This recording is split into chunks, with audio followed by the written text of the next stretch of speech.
Good morning, Paul Rao, Southern Washington. Samuel Before Regulatory Affairs, Washington Gas. Terry Washington Gas. Lillian A. Your consultants, DCSEU. George Nichols, DCSEU. Patty Boyd, DCSEU. Judith Welch, DCSEU. Stacey Kapansky, DCSEU. Stacy Melody, DCSEU. Okay. Thank you. We have just a very brief agenda in terms of the items, although we come to lots of time to discuss both of them. You have the agenda before you, discussion on the gas programs, and then formulation of the DCSEU 2014 plan. Any additions or questions about the agenda? And we will consider it the adopted agenda. And Bernice, you're up. Yes, I was just checking to make sure we had a quorum. I don't know. We certainly can have a meeting, but I'm not sure we have. Yeah, and that quorum would be necessary if we're going to actually take action. But to receive information, we don't need it. Okay. Excuse me, Madam Chair, there are a few folks on the phone. Oh, I'm sorry, of course. Thank you for reminding me. People on the phone. Hi, this is Hannah Green, DCSEU. I'm sorry, who was that? Sorry, I'm homesick. This is Hannah Green from DCSEU with a sore throat. No, two people spoke at once. Is there anybody else on the phone? Yeah, this is Pierre van der Merwe from the DCSEU. One at a time. One at a time. Nicole, I think I heard you. Yeah, Nicole Renz with Councilmember Che's office. Very good. Who else? Pierre van der Merwe, DCSEU. And Dave Cawley, DCSEU. Anybody else? Daniel White, CDOE. I'm going to ask the people who are on the phone if you would email in to Teresa that you're there because you're not here to sign the sheet, and then we'll be sure that we've got you down, okay? And that's Teresa.Lawrence@dc.gov. dc.gov. Okay, thank you. Notice. All right. Thank you. Thank you, Madam Chair. Washington Gas is delighted for the opportunity to talk to you a little bit about some of our concerns and some of our suggestions for helping the SEU obtain its objectives under the Clean and Affordable Energy Act. I've got with me Melissa Adams, who's going to make a presentation basically outlining both what we think are existing problems under the Act and how we can address those in revising the contract.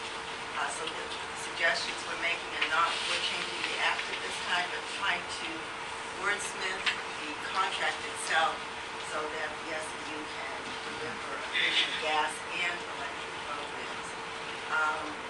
And also, as I introduced earlier, Colin and Shay will be here, and Paul Rao, Terry Collins, Sammy are all here to answer questions as they might come up about the issues that we present.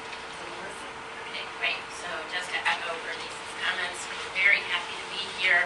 And again, we're offering suggestions today about how we can achieve, help achieve the goals of the Clean and Affordable Energy Act, as well as make the SEU maybe more productive in achieving its own energy goals. And I just want to say on behalf of Washington Gas, we were very excited and encouraged, I would say, when the Act passed, because the language in the Act talked about energy use per capita. And that, and you'll hear in my comments, is where we're concerned that things have diverged, that energy use per capita gets to energy intensity, energy productivity, using natural resources for their best and most productive use. So if we just move ahead, I don't know if there's a clicker. I don't know if we can make that bigger, but I don't know if that can just any bigger. But anyway, one of our key concerns is that the reduction goals of the Clean and Affordable Energy Act are maybe somewhat impeded, if you will, by the SEU's contract terms. And by that, again, I mean that energy use per capita, and we don't believe that's consistent with some of the measures that are in place under the contract. And in connection with that, we think it makes it very hard for the SEU to then sort of enact programs that achieve the goals of the Act. And essentially, instead of purely focusing on energy use, meaning, say, for example, BTUs per person, we end up with a cap basically on natural gas use, because you've got the 1% reduction goal per capita on natural gas use. And we think that limits actually a lot of energy productivity. So I don't know who has the question. Okay. So what am I talking about? Again, it's looking at fuel use and fuel productivity along the value chain from the point of extraction to the point of use. And I think Colin and others have introduced this before, that basically natural gas is 3 times as efficient as the other dominant energy source available to us, and that would be electricity right now. And so basically, what's happening is that electricity, because it has to convert every time it's used, it's pulled from the ground, you convert it again for generation, there's another conversion process. When you step up for transmission, you step it down for distribution, you've got more step down to the house. So every time you go through that process, it's naturally losing efficiency. So when the EIA, for example, shows total energy use in the nation, they're showing that roughly 65% of the energy used to make electricity is lost before it arrives at the business or the customer's home. And so, again, it's just a natural process of conversion. It's not a knock on electricity. It's just the way this happens. So that is, part of the issue that, we're trying to address here. So, next one. And this issue is broadly recognized by a number of organizations who are focused on energy efficiency, whether it's the National Academies, who addressed this several years ago, talking about, in connection with energy labeling, that we need to do more around energy literacy so that people understand really the total energy of their appliance. It's not just the Energy Star label. I can show you, a natural gas water heater, conventional water heater, electric, conventional water heater, gas. The gas appliance is going to be roughly 2 or more times as efficient as the electric just because of that energy loss. And we see this around the world, this recognition of the thermal benefits of direct use of natural gas. In France, most recently, they basically stipulated natural gas hot water heating. In other countries around the EU, it's sort of unheard of to use electricity for thermal purposes because it's just inherently inefficient. They'll use natural gas, they'll use district heating and cooling. They'll save electricity use for more productive purposes like lighting and other purposes for which natural gas is just not suited. So the quote I have up there is from a recent report by the Center for Climate and Energy Solutions. And basically, they're saying, it's important to encourage the efficient direct use of natural gas in buildings.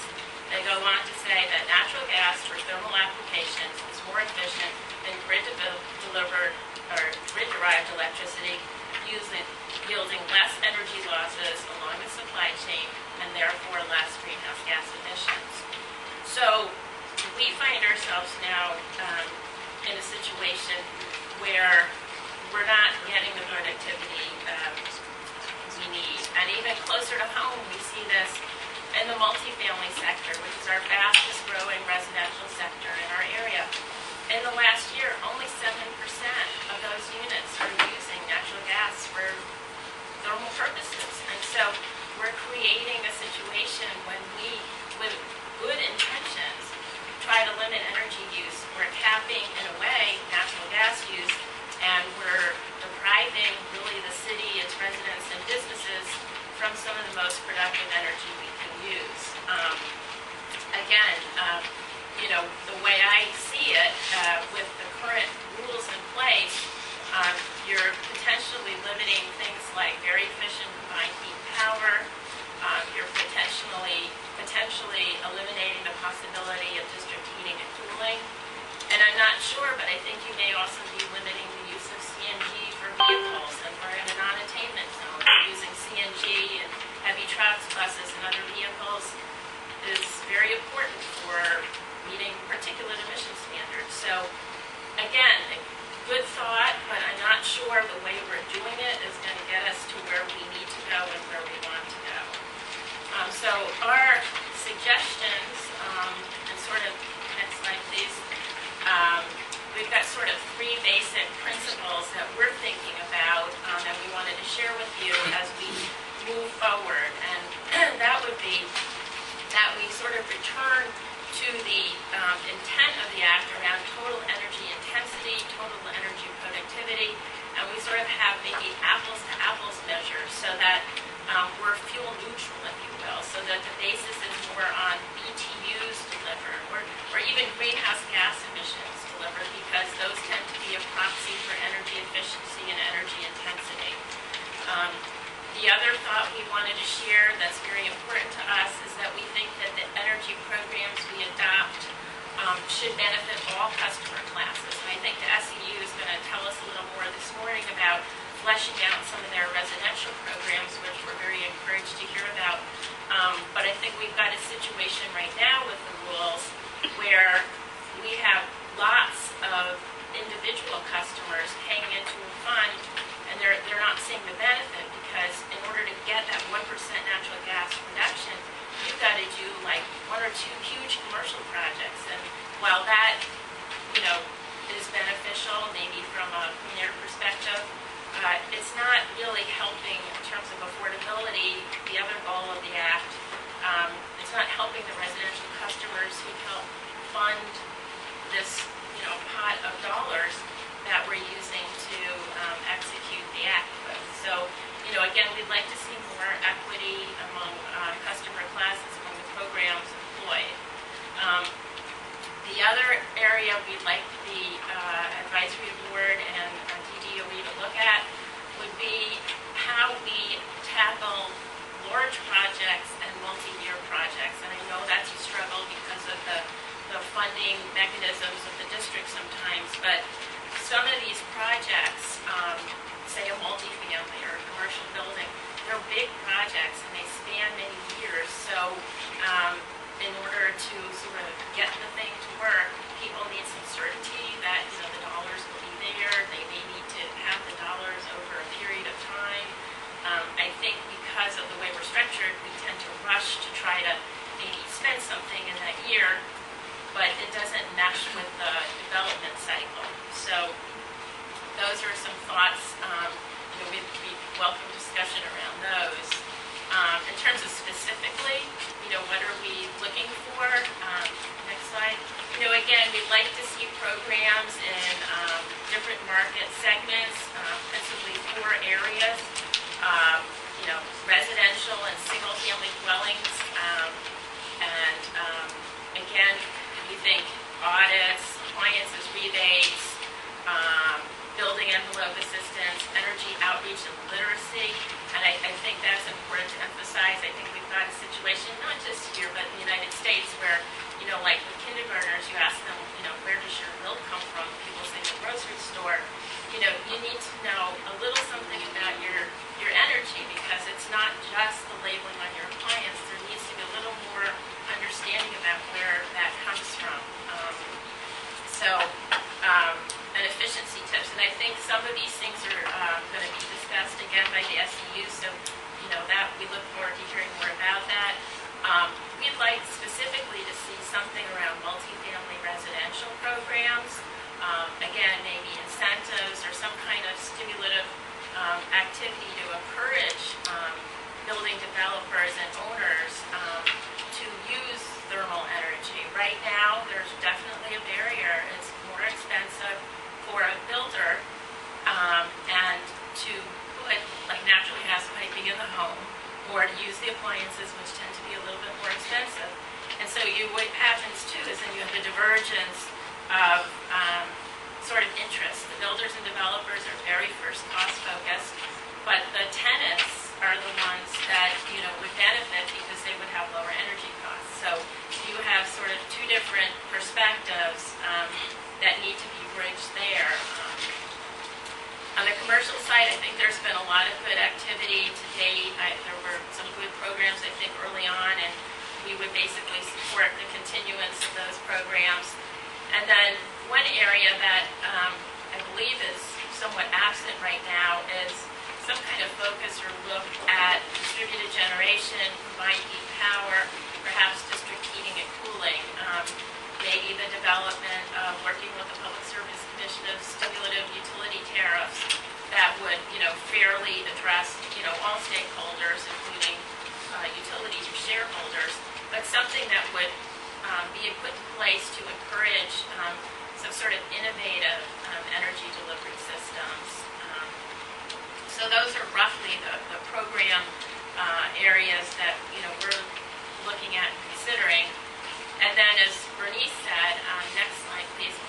One of our suggestions is maybe, keep the act intact, or perhaps as we review the contract for the SEU, we could do some modifications to the language. And Bernice can share some of our thoughts around that. Well, thank you very much, Melissa, and I hope I think you've given a broad overview of some of our concerns. And these are not new issues for the advisory board. These are things we've been struggling with.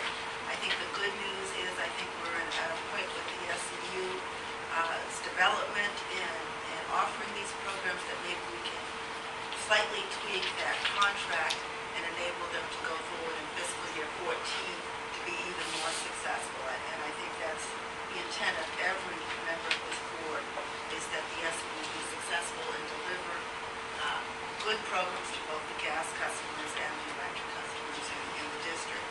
Now, I will say that what's on this page is not meant to be the final answer. It's really meant to trigger us thinking about how we can take that contract and work with it and make it do what we need the SEU to do, so the SEU can be effective.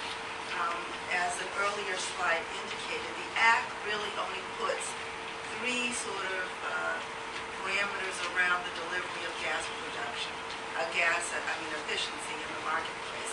And what I try to do is encapsulate in the standard that's under the contract, under provision 1.3.1.1 of the contract, those parameters, and not set anything more than that on the SEU. So the language here would basically say that the contractor, which is obviously the SEU, would implement and develop renewable energy and energy efficiency programs for electricity and natural gas users that directly lead to an annual reduction equivalent to 1% of per capita energy consumption in the District of Columbia. Those are the words of the Act itself.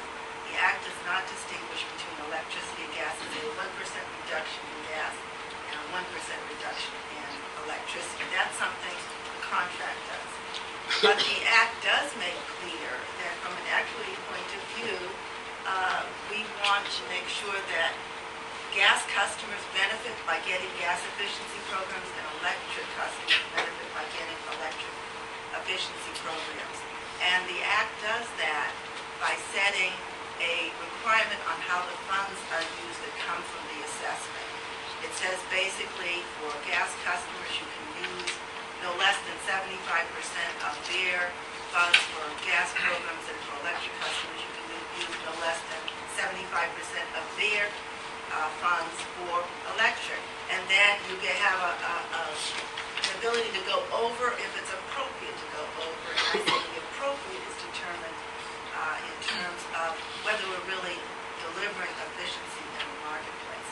I think that's simple tweak, and it may not be, this language may not be perfect, but that is the concept for us to do that, and that would enable, I think, the SEU to make decisions that are wise, where they need to invest extra capital to get the efficiency dollars, give higher incentives to get those efficiency dollars. They do that for the benefit of the end user. So It's there, yeah. Thank you. Questions? All right, Dan, get your hand up first, Dan, and reactions. Oh, we'll start with this, Dan. Okay. Go ahead. I'm John, so John, yeah. Right. but I'll be Dan for this. That's right, John. That's right. Bernice, I know one of the reasons for the language in the contract has to do with another portion of the legislation which you didn't mention, and that is the metrics. And there are metrics mentioned in the act, and I'm trying to think about, you talk about some of the goals, then there's these metrics which are supposed to be the way you measure things. And what I didn't see in your presentation was a melding of those two. And I think that's, you know, I think that's the important part, that because those metrics are out there, and that's the way that the SEU is compensated, and I think that's the way why the contract reads the way it does. But if we're going to sort of refocus, we need to have that in the frame also.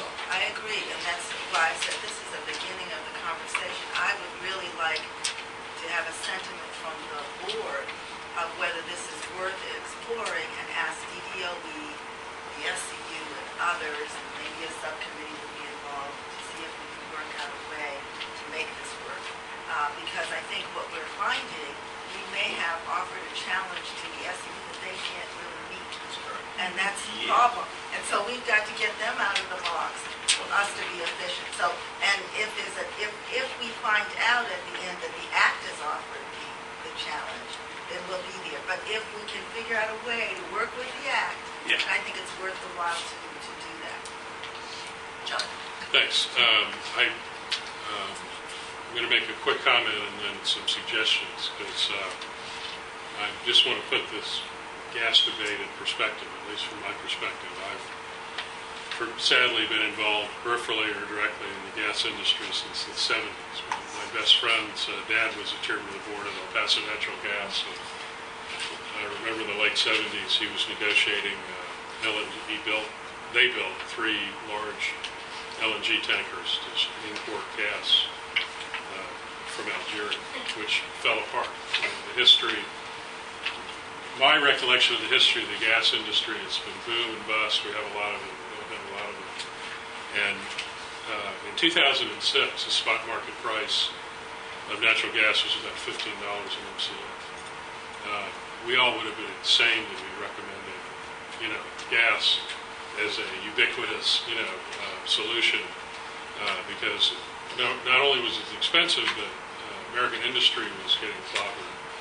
The petrochemical industry and others were fleeing offshore, never to return. They were never going to come back. And it wasn't until about 2008 that this crazy guy, who's a multi-billionaire now, George Mitchell, married this hydrofracking together with horizontal drilling, and came up with the fact that we could all of a sudden unlock natural gas and oil that we thought was unreachable economically. So this is disruptive. America's changed. I'm a believer. I don't hate electricity down. I'm a big proponent of electricity, but this is an opportunity for America, for the district.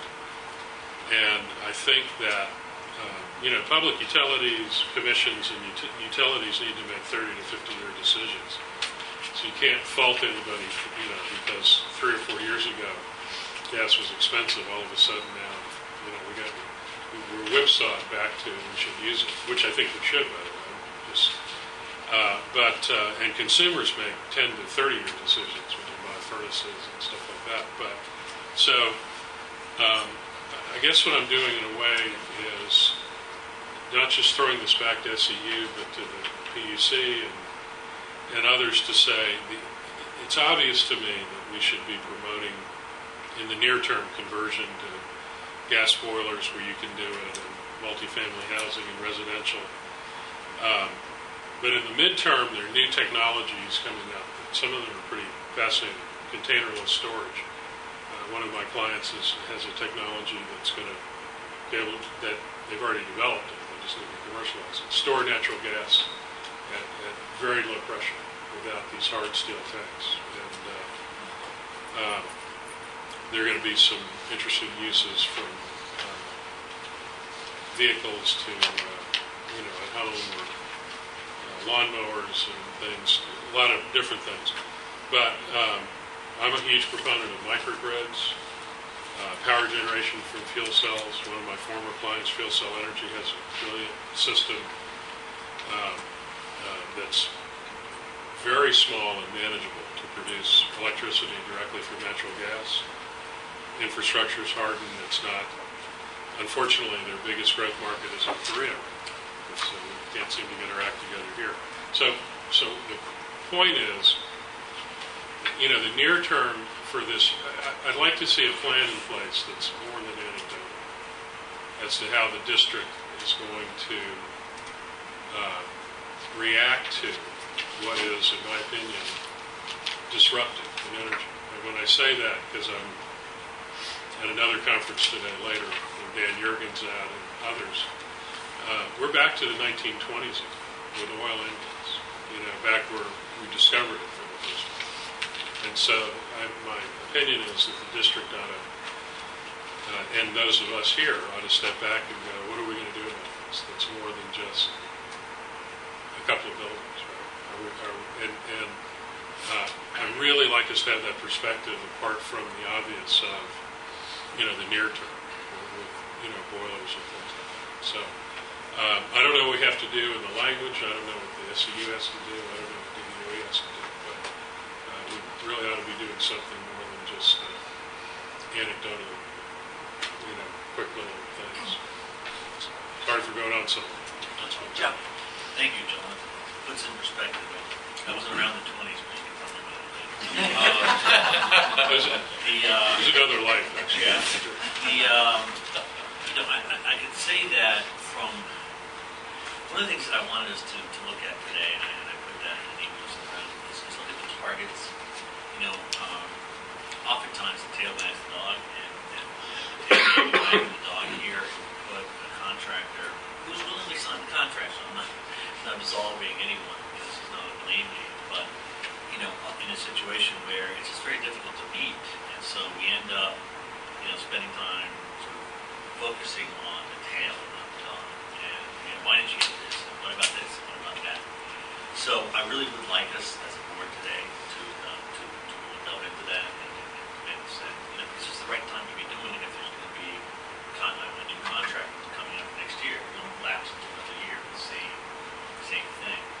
From a market perspective, so the contractor being out there, and we serve residential, multifamily, commercial, distributed generation, all those clients are looking for this. They're looking for audits and things of that nature. But we have it being a performance-driven contract, the SEU cannot oftentimes, and have it be a year-to-year thing, cannot often have incentives for things that take time. The market creation audits are a very good way to feed the information into and from the market makers, but audits themselves on their own don't produce really energy. They've got to get to the quick hits, these direct installs, these lighting, which is very efficient, so you avoid the longer term. So the other piece, which I think we should not, which I think impacts the ag, and I think we really ought to consider, is creating a structure for the SU that allows for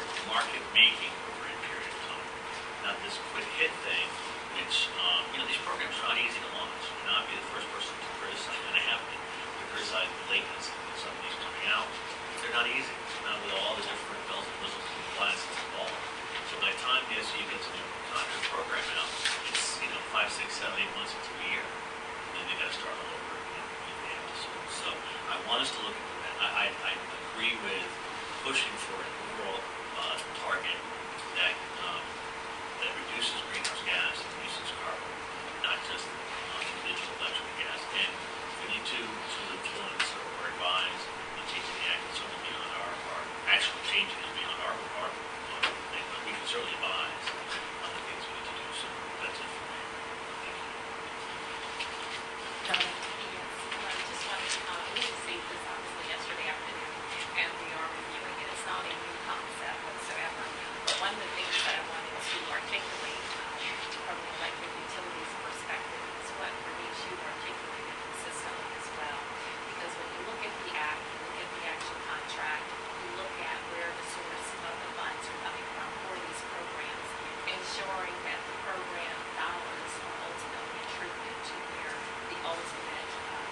customers are ultimately paying into those particular programs and not losing sight of this, because what this is really very much so about, and of course we're very much so concerned about the consumer perspective as well and those benefits, but it's really the switching element from electric to natural gas. And delving into the discussion beyond electricity and natural gas, even when we talk about water heaters and looking at solar as an option that is clean as well and will not be as impactful. When we talk about programs and incentives, thinking about who is going to actually benefit from the programs that will ultimately be developed, the costs, the conversion. So there are significant costs that are involved in what types of incentives would actually be set up, what customer class will even be benefiting from some of these particular programs. So we are evaluating this. This is an introductory type of presentation and concept, but we are going to be asking for some additional details as it relates to being able to efficiently implement something that is proposed in this context, and also ensuring that appropriate balance, because the SEU was developed to reduce the energy use of both natural gas as well as electric customers, not utilizing sight of that and having programs that are balanced in that particular context as well. Just two things. I think Washington Gas would love to have the SEU and the DDOE work together with all of the parties in our Green Advisory Board to come up with a solution to this. Right now, we've had 3 years of delivery of the program, and it's clear to me that even with the best effort of the SEU, they'll never be able to use gas customers' money for gas programs the way it's set up. They're just not going to ever be able to make those targets. So, I mean, the equity you're talking about, that's the equity that drove me to suggest that we just take gas money out of the act, because they'll never be able to use gas ratepayer money for gas programs the way the standard is set up. It's not the SEU, it's the way it's happening out there. So I agree with you, and also, Don, just in response to what you, that's why I put that 75% floor, which is from the act, so there would never be an instance in which less than 75% of gas-payers' money would be used for gas programs. We would ensure there would be gas programs, and I suspect there'd be more than that being used. But our purpose here is to bring the concept and to try to get some action from those players that really control the contract, the DDOE, I guess it's the DDOE, because it shouldn't be the SEU, and looking and trying to come about changing this in a contractual term, because we can't change the act by September of the next year. So come back to us with some proposals, and I'd also like to hear whether the SEU feels that this would conceptually, I'm not saying it would be the bottom line, all the requirements and the standards and stuff, conceptually whether this would help them produce gas programs. Bernice, let me be clear to you, frame the discussion here, and thank you. The recommendation on the amendment to the language in the contract is to, instead of having a 1%, because I don't have the current contract, instead of having a separate 1% reduction in natural gas use and a separate 1% reduction in electricity power use, that, consistent with what the Act says, it would be a 1% reduction in energy. And it's a very interesting kind of concept. I mean, obviously, public utility commissions have also dealt with this. More and more electricity is being generated by natural gas because of the shale gas in particular, and there are huge amounts of coal plants closing, if you like, and natural gas coming in as a cleaner and more efficient and less expensive alternative for generating electricity. So that in a sense, when you're using more electricity, you're also using more natural gas. And I think it is not something unique to our consideration here in the district. I was reading, because my daughter lives in Efficiency, Maine, that they have their governor, who is a little off the wall, but he was, really pushing Maine Maine, for example, has very little local distribution for natural gas.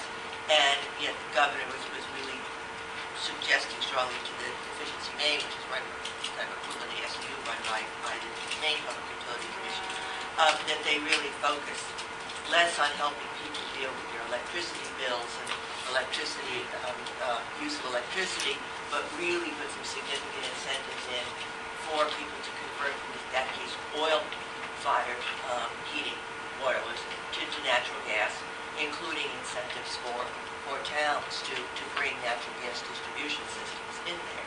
And so, it's certainly, and I've heard the SEUs, Ted say that you got this, you reduce the heat coming off the lights, and then you need to have use more heat from the building. It struck me, Bernice, with your, did you say 7% of new residential multifamily buildings that were wrecked in the district use natural gas for heating or thermal? Or That would be in the Washington gas. In the Washington gas territory. So a lot of it, so it was 7 in the last year. 7%. And that's outside of, what will typically happen is a building will be built, a common area, the builder or owner will put it in the common area because they'll pay that bill, but the unit The specific units with the specific meters, because that's more expensive than putting in electric wires and electric heater. And yet, say, even if we look at the cost for the tenant or the condominium owner in the long run. So it's not an easy solution. There's a lot of people looking for electricity and natural gas. So I think that, thank you, Bernice, I think this is a really good issue to look at, and this is the time in terms of the contract to look at total energy use, as long as there's no constraints in the law. Yeah. Madam Chair, if I might, first of all, let me thank you, Bernice, and your team, Melissa and Cole, not only for the presentation today, but for continuously working with our staff here at the SEU to talk about how we can more effectively bring gas programs to the residents, to commercial institutions here in the District of Columbia. As you know, we've been working closely with your team. We're going to do a bill insert with your company later on this year to enlighten and inform residents of some of the programs that we're running. We think this would be a good way to reach them. And I think that we agree with many of the suggestions that you have incorporated in your presentation this morning, particularly around some of the programming. And I think over the next, we have a presentation here that directly deals with natural gas, and then we'll have a presentation later on that'll deal with the totality of our programs. And I think you'll see over the next couple of hours or so how we are, I think, in lockstep with some of the suggestions that you have, particularly here around program. Maybe, and Chris will talk to the multifamily aspect of it, and his team will talk about that as well. So I think you will see some things here that will resonate for you. And if you would want, we would, start the presentation just about natural gas. I know Ms. Cooper had a question that she probably wanted to. I would love what we're doing, but it has to do with just a separate issue that we haven't talked about in terms of clean air and emissions and those kinds of things as it relates to a densely populated area and moving in that particular direction. So those types of impacts. Let me ask And I wanted to say that this clearly, and I thank you for this, was a day to sit up and have discussions. Not a decision-making day, but a day for discussions. Dr. Lawrence is here from DDOE, and we've been working with her, with Dr. Long, and others to talk about how we might reshape the contract moving in FY14. So this is, I think, a very timely discussion that we're having here today. Let me say also, I don't see this as a gas versus electric kind of, litigated proceedings take place before us. And we're an advisory board to advise on energy use in the district, which encompasses, that's the goal. And so thank you again for bringing this up. I think we can work something out that makes sense for the long term. I sort of want to put in perspective, and I'm not from the gas company, but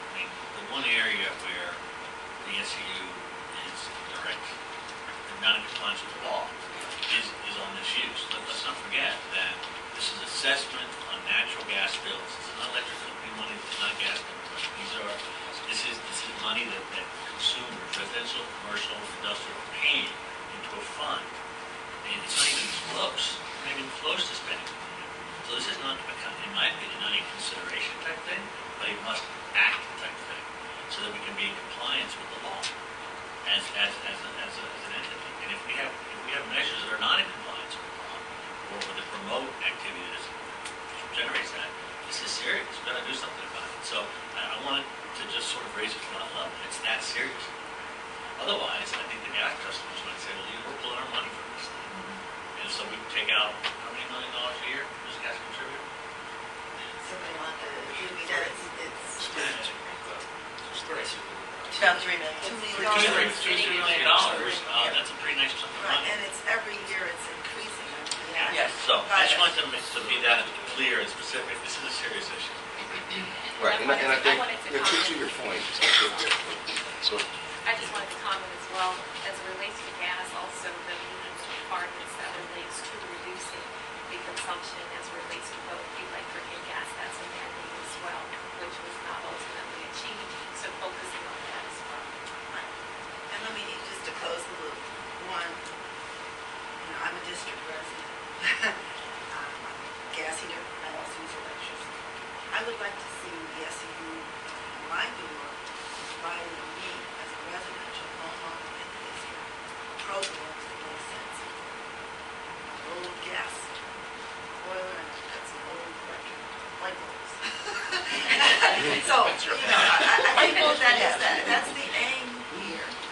And, but I do think it's not about washing the gas, it's about our customers and delivering good service to them. There is no intent here for all of the gas consumption or energy efficiency to be going toward reducing electric energy efficiency. But that's what's happening right now, almost, because we don't have the right programs here. And we do have a forum here. I think I hear a sentiment here from the board that at least the DDOE ought to look at how to change the contract to meet that. We're the experts, we're going to have to implement that contract. And if that's in agreement with the board, I'd at least like us to give that sentiment to the DDOE to look at this issue and see if they can tweak those standards. They don't have to use my language, they can take, separate conversations, but try to work with patients. Teresa, do you think that's something that the DDOE can do? Or willing to do, if that's the sentiment of the board?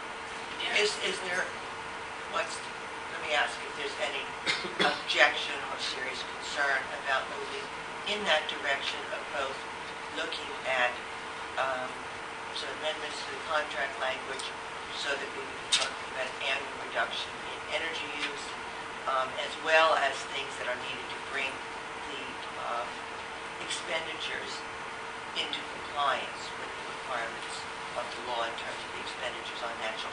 And of course, it's the issue, what's a natural gas program? But drinking kit expenditures. Is there any serious objection to asking the DDO to move that direction? I'm supportive of the expenditures, that's unequivocal. Ultimately, I would like to review the language as it relates to the piece that you offered as an amendment, looking at it in a holistic sense as it relates to the 1%, some additional feedback, as well as some collaboration with our company as well. So I would refrain from that. I'm just trying to mentally go through all of this. One of the things that on the electric side is that you have a set of programs that deal with light bulbs, cheap things, all the way up to rather expensive things. Unfortunately, when I go through my mind for gas, there's no equivalent of the light bulb. It's all major investments, and those are more difficult programs, and a lot of them would involve fuel switching versus actually fuel switching the other way. I just made a fuel switching decision towards electricity from natural gas. But that's or in energy. Maryland. No. It had to do with energy efficiency. Yes. And so I lowered my total energy use by going from gas to electric. But it also involved a rather major investment. So I think one of the things we need to look at, especially if we're going to do put in fuel switching and that kind of stuff, is the sort of the scope of the programs, because the gas programs have to be sort of measurably different because they involve large investments which are multi-decades long in a way that we don't have with electricity. Wait, so let's, 1 second, Bernice. Is someone on the phone wanting to be recognized? Somebody put us on No. hold and. Okay. Just because I know we're running into. It's okay. I just didn't see any comments. The SEU's Go ahead. time. whether that's true or not, I think that's the SEU, if they're awarded that second contract, to figure out how they meet their performance standards under the Act. So, to my mind, that's not something we have to resolve around this table. I think it's the DDOE's responsibility to give, with our advice, a contract to the SEU in FY14 that allows them to get closer to the performance requirements in terms of spending gas and electric money on programs that benefit them. So, I think you may have a very legitimate issue, but I think that's something I think DOE would have to look at. But most importantly, this is a performance contract. The SEU should be given the freedom to perform. And I don't think they have it right now. So I think, I heard around the board that there was sentiment and support, except for one. Donna had one issue that she would like to look at, but the board in general, I haven't heard anybody else say anything negative, so I think you bet. I believe it. This is Dave Cawley of the DCSEU. May I pose a question? Certainly. What's a little confusing to me about the proposal is that you're proposing for an energy source blind metric, meaning it's all BTUs. And yet the proposal also says that we're going to stay with the split in spending from the revenue sources. So we have an 80-20 split. So in a way, the funding tells us where we have to spend the money to get the savings. And so I'm puzzled as to how does a energy source blind metric help us in that regard? I think the answer to that is the DDOE would still have to track the types of programs and report to this advisory board of the types of programs, because they've got to meet all their parameters. Just as not the DDOE, the SEU. Just as the SEU has to report to us how many green jobs, how many whatever, which sectors of the market they're aiming at, they'd have to continue to report that. It's multitasking. Right. The district's legislation says there are several objectives. I follow up on Dave's question. One of the things that I think would be implied in this proposal is, or one of the impacts would be fuel switching from electric to gas in cases where it makes sense. And under the current rules, doing so would count as an electric spend because we are saving on electric and not on gas. And so this would imply a complete rethinking of how we count gas Yes. and electric spend. And so, Yes, and that's why I was being positioned. I said, what is a natural gas program? A program, and I think that's That's what we're recommending. That's So what let's we're get to it recommending. to see if That's it what makes we're sense. recommending. I don't think we need to have those answers today. No, We actually but I have think to it's been change a the contract. good discussion of what is a natural gas program. Somebody, is it something that saves natural gas, like more efficient appliance, or something that already has natural gas? Is it, or is it helping somebody get a gas furnace? Is it putting in a on-demand water heater when the current one is electric? And if the current one is electric, is that an electric program? Because you're using electric. Somebody come in. Visit the RP meeting. There's leeway within the contract, but I think it's a good discussion given the SEU some, I guess the advice is to step back, take a look at this, in view of the overall goal of 1% energy reduction versus the sort of the 80-20 split on spending. There's got to be some ways to meet your goals and in a better way so that the SEU itself can achieve what it's supposed to achieve. And this contract is an opportunity to take a step forward to do that. Okay? And I think it's the DDOE that would have to come back with a Yes. proposal to do that. Yeah. And I believe the sentiment of this board, members who are voting members of the board, is for you to look at that and Yes. you bring that back to us. If you want a motion, we can do a motion. Let's do it. Let's do a motion. I would move that the DDOE investigate its ability to incorporate the sentiment of this board that the contract follow the language of the act that says a overall per capita reduction of energy consumption and address any of the other concerns, because I know PEP plans and concerns as stated at this board meeting. Does somebody second I'll that? second. Okay. Members of the board, any other discussion? I just have a question. Yes, Jay. Because I represent the low-income and people who just maybe don't understand a lot of this going on, and I'm just trying to wonder, is it, I hear about the 80-20 split, but I'm not into thermal energy, and I'm just wondering, is there a solution? But I know there's a solution that I'm switching to where I'm installing a wood boiler that also produces electricity, so I'm wondering, will that help in this program side?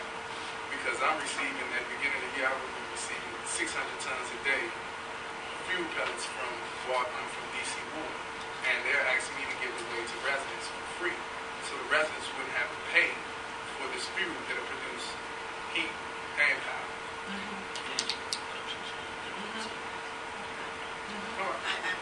I can't answer that, but I think we're not trying to take anything off the table. We're trying to give the SEU the flexibility to really deliver energy efficiency, greenhouse gas reduction for the District of Columbia. So I'd like to call the question if I can, so we can get into the discussion. Okay, are there any board members who want to say anything else before we go? Just one thing, I just want to make sure that there's real clarity in what you propose. I'm not sure it's absolutely clear. Maybe it is, but I certainly support this. But is this clear to the DOE what they're asking you to do? Yes, it is, and it is also something, getting, this advice from the board only helps the process. This is something that we would have had to do, or we are doing as we look towards the next fiscal year, looking at, the contractual language and any benchmarks, any tweaks that should be made. So certainly this guidance is helpful. Okay, thank you. The I'd like other to board call- members- and questions have been called for. Are there no other board members who want to say anything? All right. So all those in favor? All those in favor of providing this particular advice to the SEU, to DDOE, say aye. Aye. Any objections? Any objections on the phone? Any board members on the phone? Okay, thank you. Thank you, Denise. Thank you. Chairman King, I Yes. wanted to be clear, basically, we're asking for that particular direction and guidance that we're of the opinion that additional review is necessary based on. Oh, yes. Okay. Yes, I think we all anticipate there yeah, being a absolutely. process. This is not the end of the It's just process. advice, as DDOE is going through, there will be other, many details that to be looked at, and I suspect we're looking at a meeting, and I know there's a doodle that went around for July or an August meeting, get a progress report back on that, how that's going, and obviously if there are any things that DDOE wants to do in the meantime, back and forth with the board clarification. I'm sure you will be doing that. Okay, thank you. Okay, now, Okay. let me ask you, do you still want us to, we have about, I think it's 5 or 6 slides to show about just where we are with natural gas right now? Yes, in this fiscal yes, year, please. notwithstanding Absolutely, any- Yes, because the contract, nothing has changed. Right, that's We're what working we on a changed. great contract, and it'll be very helpful, so go ahead, Ted. So Dave Cawley is going to lead us through a conversation, and what we want to show with these, like I said, 6 or so slides is basically where we are with that 80-20 split in the spend to date. Talk about where we see our trends going and pipeline going over the next 4 months or so as we conclude the fiscal year. So you'll see where we're trying to land and hit that 80-20 split on the spending side. And you'll also see what we've been able to achieve thus far. We'll go back historically, what we were able to achieve in 11, 12, and thus far this year in terms of some of the gas measures that we have done, I guess, throughout the history of contracting. It's only about 6 slides or so, and it shouldn't take more than, I'd say, about 10 minutes. Okay, Okay? go ahead. Dave? Thank you, Ted. Good morning, everyone. Can you hear me okay through the phone? I can see you too. Yeah. Oh, good, good. All right, fabulous. And John, are you working the controls there? Yes. Okay, fabulous. So why don't we go to the first slide? And really, this is just a reminder for all of us. This is how gas use occurs in the District of Columbia. I think this was the base year 2009 that's used in the DCSEU baseline. And C&I use, commercial and institutional use, is slightly more than the residential use as it occurs. In the next slide, we show a little bit of a pie chart, and I think we had some discussion around this. These are the primary end uses that are gas end uses, and they are the thermal ones, space heating, hot water heating, dominate the end uses that we have. And as we said, the C&I use is slightly more than the residential use in that space. We can go on to the next slide. We obviously have been trying to ramp up our gas programs for the last 2 years. In the first year of the contract, we had very minimal effort in the gas area. We did increase some of that in the FY12, but I think everyone knows that we did underperform in gas measures in FY12. So as part of our planning process for FY13, we continue to ramp up our programs and program offerings, and we'll be able to talk about that in a minute. But where we stand right now is a huge increase over where we were certainly a year ago. The big bar represents possibly about 50,000 MCF of savings that we will achieve this year, annual savings. About half of that is already completed, and so it's in our database and ready to be verified. So we have a tremendous pipeline of activity that's taken place. I think as the market is becoming more attuned to the fact that we are working in gas programs, we've been getting much more inquiry and much more response about it. In the next slide,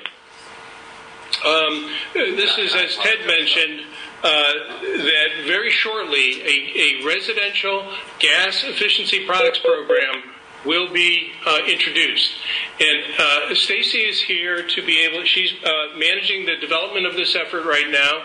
And Stacy, if you would add a few words about the program, about the products, and how we expect to promote this.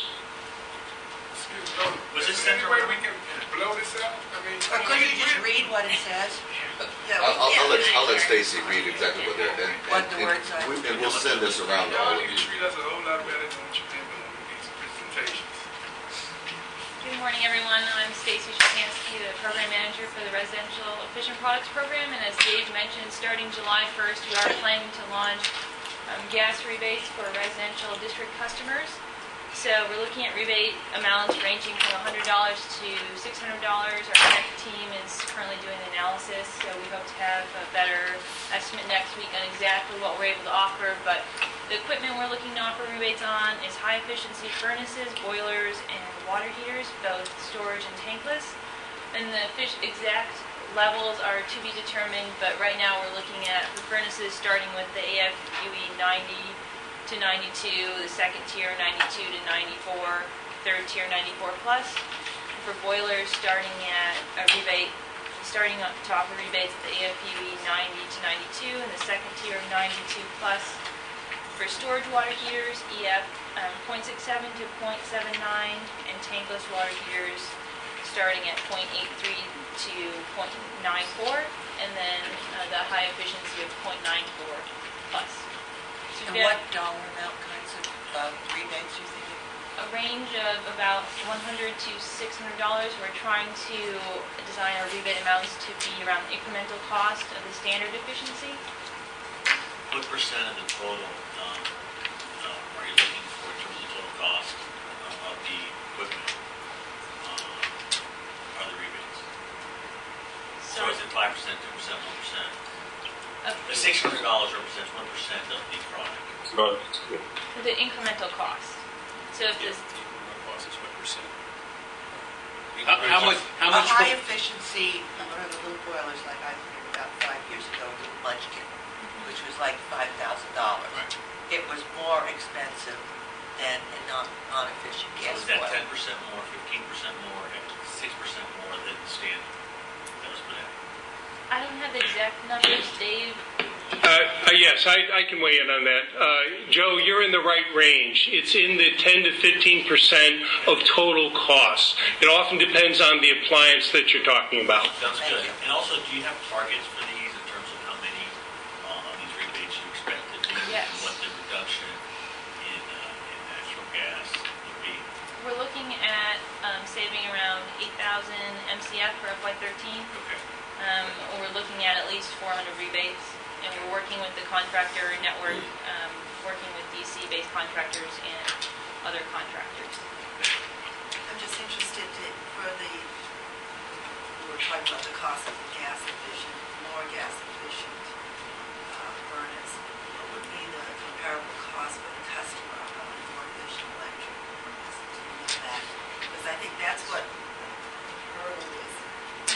More on water heaters. You know, the customer's got to put out either 5 or 4 or whatever the difference is, and so that's something I don't know how you treat that. Because you want to get the gas savings, you want them to make the right decision. They've already got a gas furnace, but sometimes people make the wrong decision based on the lower cost of the alternative. Right. Yes. We're still looking into those numbers. As I said, our tech team hopes to have some preliminary numbers next week, and we'll be working with our contractor base to make sure they have the right information to pass along to the customers. You know, July 1st is 2 weeks away. Yes, we're ready to go. You said you're working through contractors. Are these also going, I mean, how is the general public, you know, Mrs. Jones on Q Street, going to know starting July 1st that when she thinks about buying a water heater, that she ought to look at electric one versus gas one versus what she has versus, you know, a high efficiency versus a low efficiency, big 4th of July sale at Lowe's or Home Depot. I'd love to tell my customers, I do residential audits, Yeah. customers I've done it for several years, maybe a couple thousand, but to let them know that this is out there so they can take Yeah. advantage of it before the winter season. So you can actually get max, but I haven't heard any of it. Right. So if it's 2 weeks away. And you're going to get 400, the goal is to get 400 rebates between now and September 30th. Right. Actually installed so that the rebate money can go out. And our marketing team is working on materials, so we are working, Hasim works on community outreach, so he'll be connecting with ANCs hopefully to spread the word. Are you working with DOE. the Home Depot? DOE. Are you working with Home Depot? We do have contracts with Home Depot, and yes, we will be doing about 8 events at Home Depot this summer. So we're going to have direct engagement through community events in the stores with the contractor and heating and plumbing associations. I think that the state of Maryland has rebates. Is this similar to what they're doing? We are looking into both what Washington Gas Virginia and BG&E are offering, and it might not be exactly the same, but we're trying to make it relevant to what the DC market needs. I want to make a recommendation. Please let left and right hand talk on this. DOE has been running an energy audit program in the district for a number of years. And so they already, you can spend money on the ANCs and everything else, but they've covered the city with thousands of audits of people that already want to improve their energy. If you want an effective way to reach these folks, coordinate with them, if you could. I don't disagree that the ANC outreach and, basic deliverance and all that other stuff are important, but this is, if you want to have effective results, that might be one way to do it. And they've been doing it for years before I did it at all. I think it's a very good suggestion, Joe, and as you know, we meet with them weekly, so we will make sure that we get as much information as we can. I would also think this is a good opportunity to partner with Washington Gas to see if we can identify some demand from customers that may be, and work that upstream as well. I don't know if you're going to try and do a bill insert to get something out. We already I don't know about a bill. We've already lined that up. But certainly our marketing effort here, Colin heads up that department, that can be coordinated, so that at least when customers contact us, we can inform them about the program. But I do appreciate that effort. Can I ask a silly question? I mean, you guys know about this? I know there's programs, and I know we have been talking to Ben about Bill and Sir. Yeah, but I mean, this program launches in 2 weeks. This program launches in 2 weeks. Did you know that? No. Okay. I just want to throw the obvious out there. Right, yeah, you gotta Okay. talk. Yeah, okay. And the other thing is, one of the things that, at least in the past, has been a problem, is that when people put in new water heaters, they generally put them in because the old ones failed, and they want it quick. And if the quote, there's no high efficiency ones in the warehouse, you're not going to get a high efficiency one put in. Right. So that I know a lot of people who've had problems like that. And if your plumber doesn't know it, you And call the if your plumber doesn't know it. on Saturday night. That's why replace it. this week we started to reach out to the plumbing and heating companies to make them aware, and Washington Gas, information is coming, things are moving along quickly. And maybe we can work with you too, if we have like a vendor program that we already have in place, so maybe we can share some of our best practices or that'd be great. And keep in mind also that these products are different from typical efficient products, and that it's primarily done through the installers. People don't usually just put in a hardware store and pick up what Right. they do for the installer. But you do go and buy the tankless water heaters. Some people do, but... Yeah, or you go and buy a water heater. Right. You go to Lowe's, you go to Sears, you buy a water heater. By and large, It's a lousy work. Next. Leaders. Yeah, but this, as I said, we'll send all of these slides to you later on today, so you can see all of this. Right?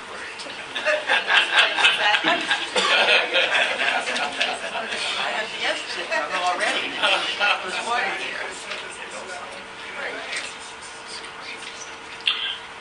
Ted, should we pick up from there? Yeah, go ahead. Because I think these are the last two slides, right? Yeah, we just have. Yeah, please read what it says. Sure, happy to distill this for you.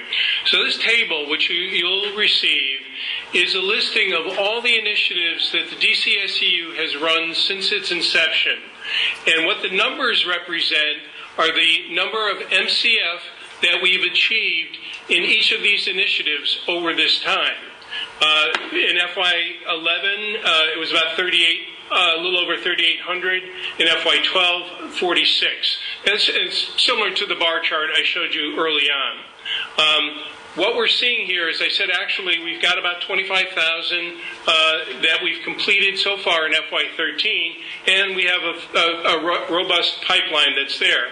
I think what the table is trying to show is that in terms of the equity across customer classes, that in fact we are expanding and growing in this direction. That we do have multifamily and low-income multifamily savings that are continuing to increase.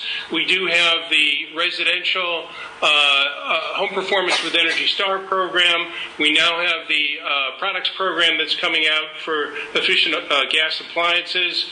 And we are certainly continuing to press in the commercial and institutional areas. So to me, it was a way to give a snapshot of the progression that's taking place, and you can see across the markets how we're doing.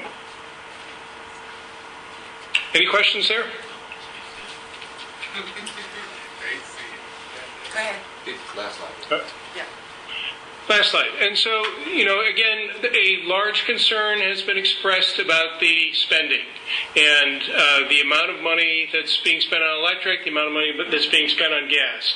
This is both an actual and forecast chart to show where we are for FY13. The solid blue line is the electric spending to date through April. And the solid green line is the gas spending through April. The dotted lines represent, because of the pipelines that we have in both electric and gas, what we anticipate the spending will be to the end of the fiscal year. And so for electricity, that would be in the neighborhood of about $12.3 million. And for gas, that would be in the neighborhood of about $3 million. That would equal the 80-20 split as required by the contract. So we have the pipeline, we have the projects lined up, we're in the process of closing these out. Obviously, there are still some things. The products program is new. It's going to take a bit of time to ramp that up. But we feel confident that we are on a path to meet this year's requirement for the electric and gas spending. Any questions there? Any questions? Okay, thank you. You're going to send those slides out, right? Yes. Okay, thank you. Thank you, Jen. Thank you. Break time? Break time? You want to take Uh, 5-minute break? Let's take a 5-minute break and reconvene at 10:30, although this says well, we've kind of got to do it. Started actually talking about the 2014 plan, so we reconvene at 10:30, give us an hour and a half to get out of here around. What? I was not happy about Reggie through the rain. I was waiting to be the process.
Is keeping it in front of the lights.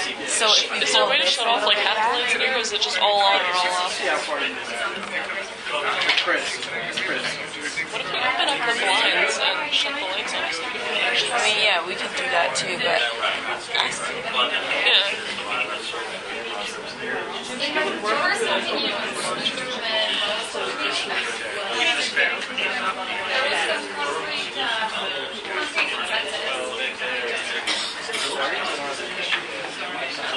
It's not just the project, so it's not just the project.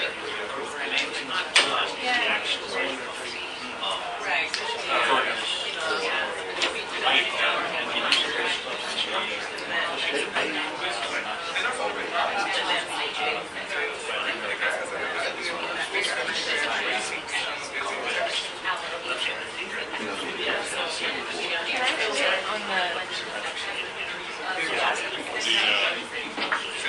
Can we put it on the actual slides? Yes. Have a launch. Talk with you guys.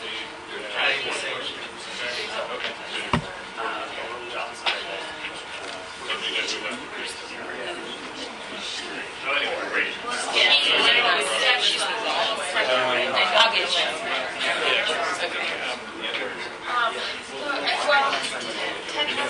Give me some. Thank you. Good morning. The answers I have no idea. Significant presence in this name. I want to sit in on it. Just so I can be, because what I envision is one,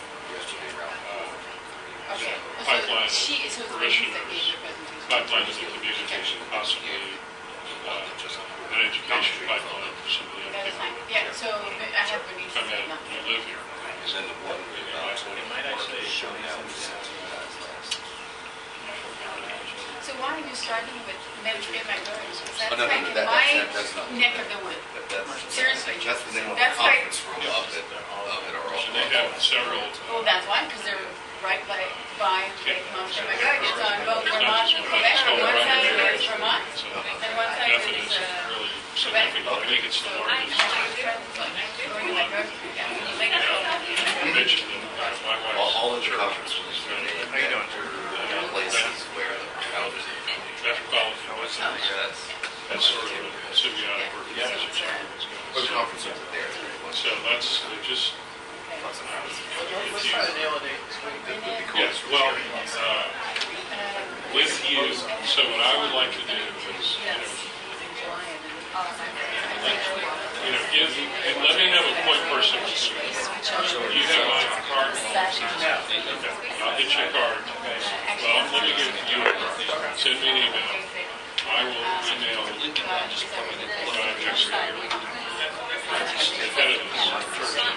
you don't want to put me in another in terms of setting up worst engineer, unreliable. So if you are done with the lights on, so what's that? Blue cable? Very well done. I was there with him, and if you're not going to be reasons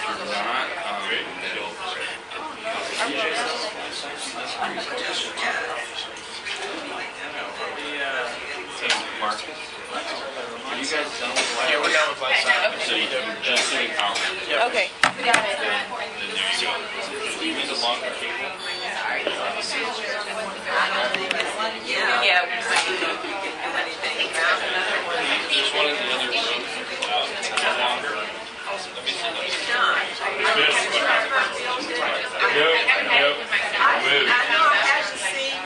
No, I moved. I'm working something called the Council on Competitiveness. And I have an office over there. I don't know if I'm going to I'm not, they don't employ me, a fellow over there. And he gave me free office. Couldn't beat the offer. So I haven't paid him. I don't be buying that very much. I sent you an email a long time ago to tell you that I wouldn't sit down and talk with you, and I didn't hear from you. I'm so sorry. I will. Then I went and looked on the board, and I said, he's not here. No. But I am, you never have to 50 picks. So let's still get together. After this week,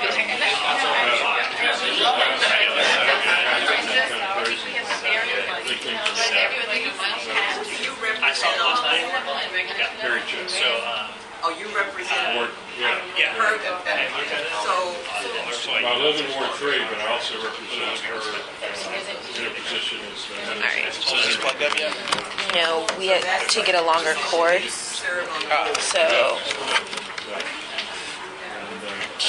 be ready to go in just a second. Yeah. Oh, sorry. About that? Totally agree. No, totally agree. No, I was just sort of, yes. Same thing. Email these guys. Same page, but that is the list. Drop down a So site. it's like we didn't put the where the offer's made, we need to figure out what's holding it up, or is it Just with the give me a point or is person. it because I own it? We'll help sort that out. You guys sign. I'll make sure this is fine. Great. Yeah, but I might I'm trying to make it.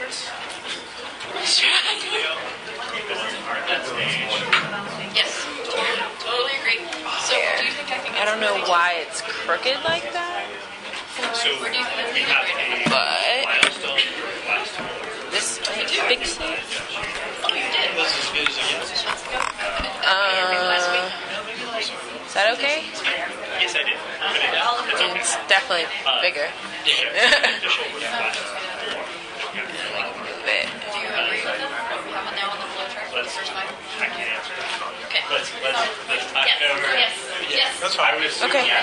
Conversation. Probably go the other way. Yeah. Trying to get this cord remote out the way.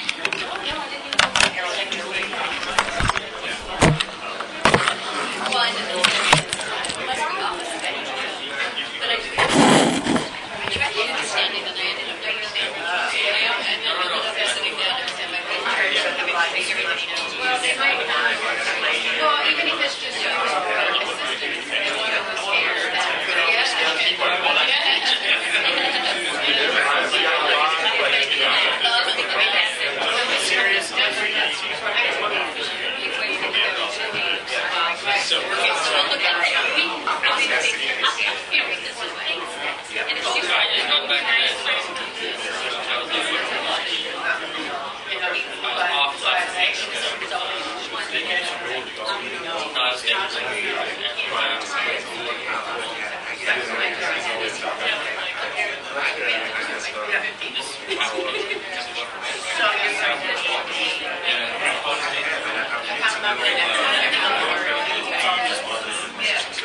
Yeah.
You almost had him. Yep. See the back end? They don't have a gap.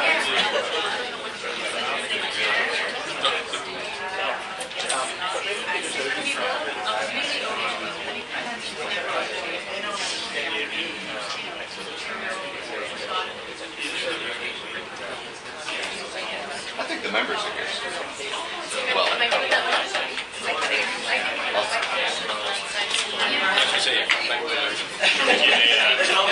Call to order. I'll see you,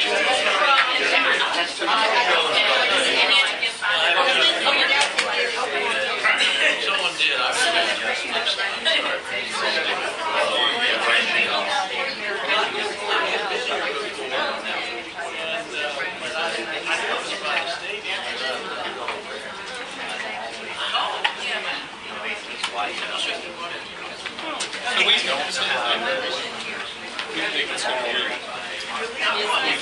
No, when I got in this morning, I got in. Feds were on there. Yeah, I got in before 7 o'clock this morning. So I Lowe's saying the feds are on. I forwarded that one. It was here. I was supposed to drop it all. It's a bus. Okay, Ted, we got something back on the start.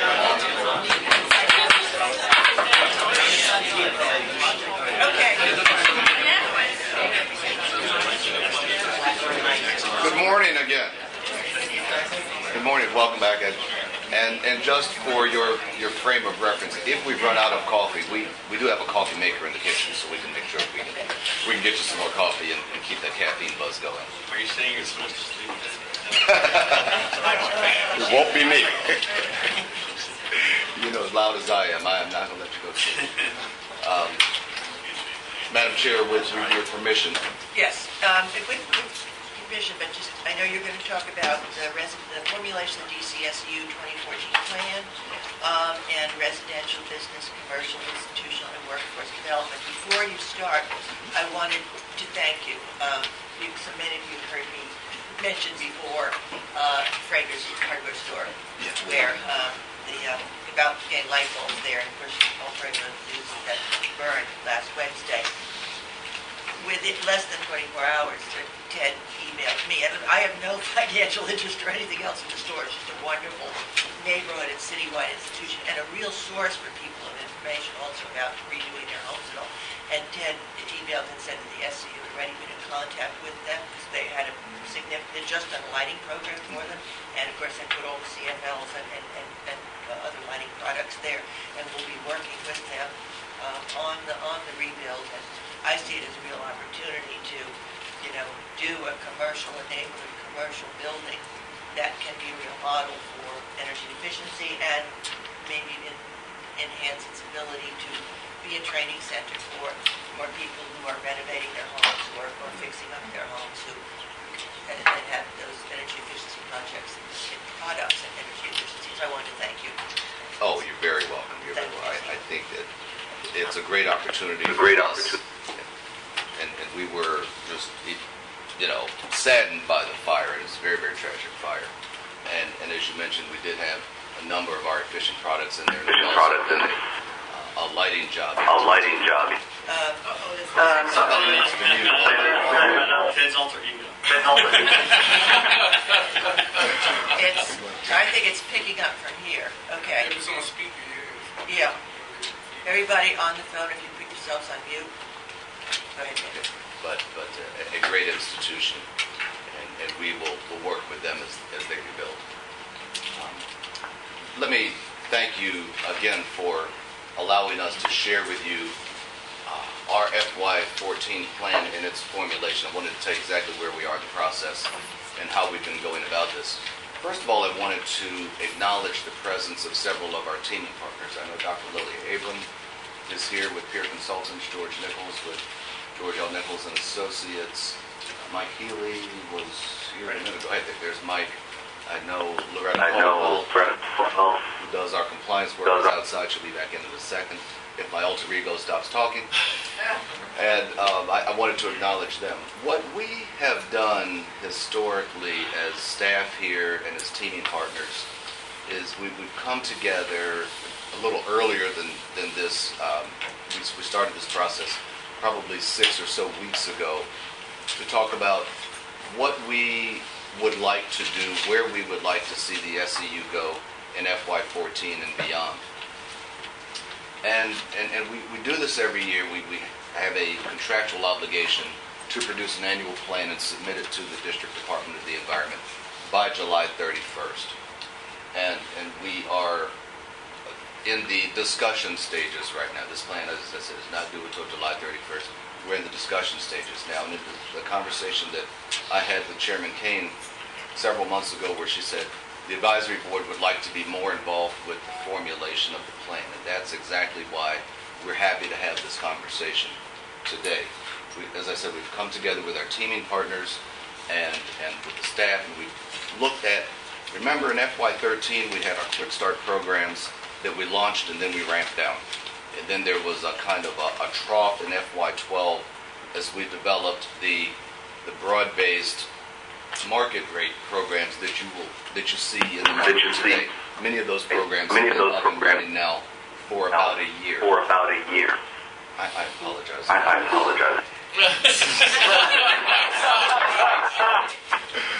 And it is our thought that the market disruption of ramping down what we have already put into the market, and you saw the trend particularly on the gas side of where we're getting pickup, ramping that down and then starting with a whole panoply of new programs would not be beneficial to the marketplace, to the SEU, to the residents, the contractors in the community.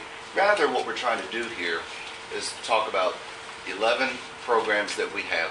How do we tweak them? How do we improve them? How do we enhance them? Next year, our budget for the SEU is scheduled to rise by about $2.1 million.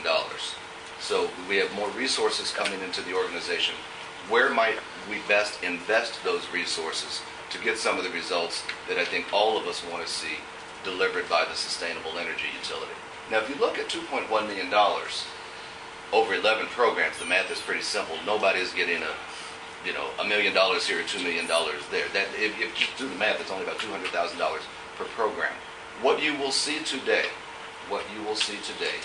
we will go program by program. We will tell you what the program does, where we believe it has met success, where we believe it has had challenges, and then we will offer you a set of what we will call not decision-making points, but matters that we would like for you to consider, matters we would like you to think about. It's not until next week or so, and we'll have the date up here on the slide, that we would actually ask you to come back and give us any sort of formal feedback, but matters that we would like for you to take under consideration, things that we're thinking about in terms of how we improve the programs that we're currently delivering.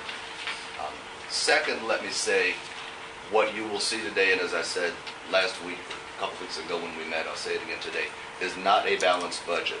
We have to make we have not made any decisions about this other than to keep some of the base programs in place. You will see some new initiatives that may be presented here. There's been no decision made whatsoever to go forward with those initiatives. They are discussion pieces.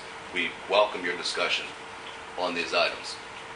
And like I said, this isn't the end of the discussion at all. We clearly have time because this plan isn't due to the District Department of the Environment until the end of July. So this is, I think, an appropriate time to start having this discussion. Let you look at what we are facing internally, the challenges we're facing, trying to meet the social equity goals in terms of low-income spending with CBEs, and spending with, spending in various areas, the 80-20 split. You'll see that in play, as well as meeting the energy savings goals. In addition, to help you out in this discussion, what we distributed earlier this morning are a couple of charts. See, this one here that, Jermaine, should be in front of you, so I won't strain your eyes to make you look at it on the screen. We'll show you program by program the types of yields we are currently receiving in terms of per $10,000 invested, the sorts of savings that we're getting out of the program, so that you'll be able to see, okay, for certain programs, we're getting better yields than other programs. And so you'll see some programs are giving us more in terms of either green jobs or CBE spend. Some programs are giving us more in terms of energy savings. This is the balance that we have throughout the 11 programs that we currently run. The second chart here, the kind of more colorful one, shows you program by program the goals that we have to meet and where this particular program would contribute to a certain set of goals. So let's take the top line, for instance, where we say home performance. Of course, that reduces per capita consumption, but home performance isn't a job about renewable energy, so you wouldn't see a check there. You would see green jobs because we use local CDEs to perform a lot of that home performance work, local contractors, so you see certified business enterprise requirement, you see green jobs there. Conversely, you go about 3 lines down and you see the retail efficient products where we have a lot of energy savings there, but that doesn't necessarily create green jobs or use certified business enterprises. And so you will see program by program the metrics to which these different programs contribute. So does that kind of shape your, and what we will do is we'll present this in segments of about 4. We'll have commercial and institutional. John will make a presentation. We'll have residential, business energy services. Rich is going to make a presentation. I'm going to do residential, and we'll have Chris do that presentation, and then Chris and Stacy and George are going to do a part of that presentation as well, and then we'll do workforce development. Hasim will make that presentation, but after each one of those, we'll have a pause for questions and discussion because we hope that you would want to discuss some of the issues that you will see today. Thank you. Ted, just one more thing. Just because we're not in balance with our budget right now, I think savings estimates, job hour estimates, things like that, we don't have that right now. So just when you see like percentage increases and things like that, that's why we don't have precision. And if you, some of those things, if you want them, give us a little bit of time before we, clearly finalize any of this. We can get back to you on some of that information. This is in the planning. Do you have things like megawatt hours per 10K, that kind of thing, which would be sufficient for us to make?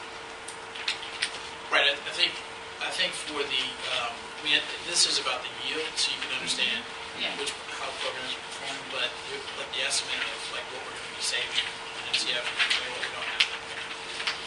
Yeah, right. And like if you were to say, if don't think you can go through this process and say, well, if we just put all the money in whatever the highest performing program is, and we would get to the savings, it won't add up. No, I know that. Yeah, it won't add up. Okay. That's a one good indicator. Yeah. Is there going to be any discussion, and maybe not from this agenda, from what I've seen, but the targets and how the targets may or may not be achievable? Should we consider some new things as we start thinking about next year at the board level? There's advice on targets, how we measure green jobs, moving towards market sort of environment, efficient products, how you really measure the benefit that you may be creating there, and so forth. So because I think that's really something we need, with enough time just to give advice to DDOE. I don't think what you will see in here is a discussion of target. You will see, and you'll be able to ask the different program leads, what sorts of goals they have set for the year, or particularly in FY13. But I think there's an understanding, at least on our part at least, that the targets as they're currently set are not achievable. In terms of the energy savings goals, I'm not talking about the 80-20 split, but the energy savings goals with the resources we have currently are not achievable. Why don't we get into it? Thanks. John, are you up first or is Rich? Okay. Thank you very much.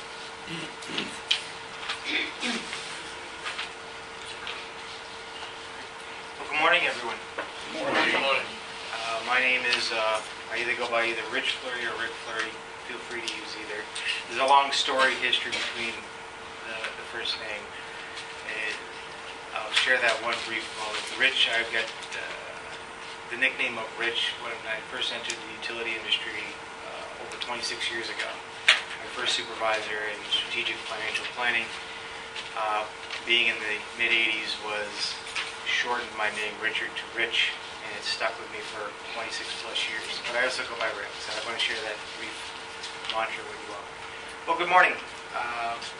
Once again, I'm the manager of Business Energy Services, and there are 2 initiatives currently that I'm going to present to you for our consideration for FY14 planning, one of which is Business Energy Rebates, commonly acronymed BER, and our T12 replacement program, which is an offering in the marketplace commonly referred to as MTT12.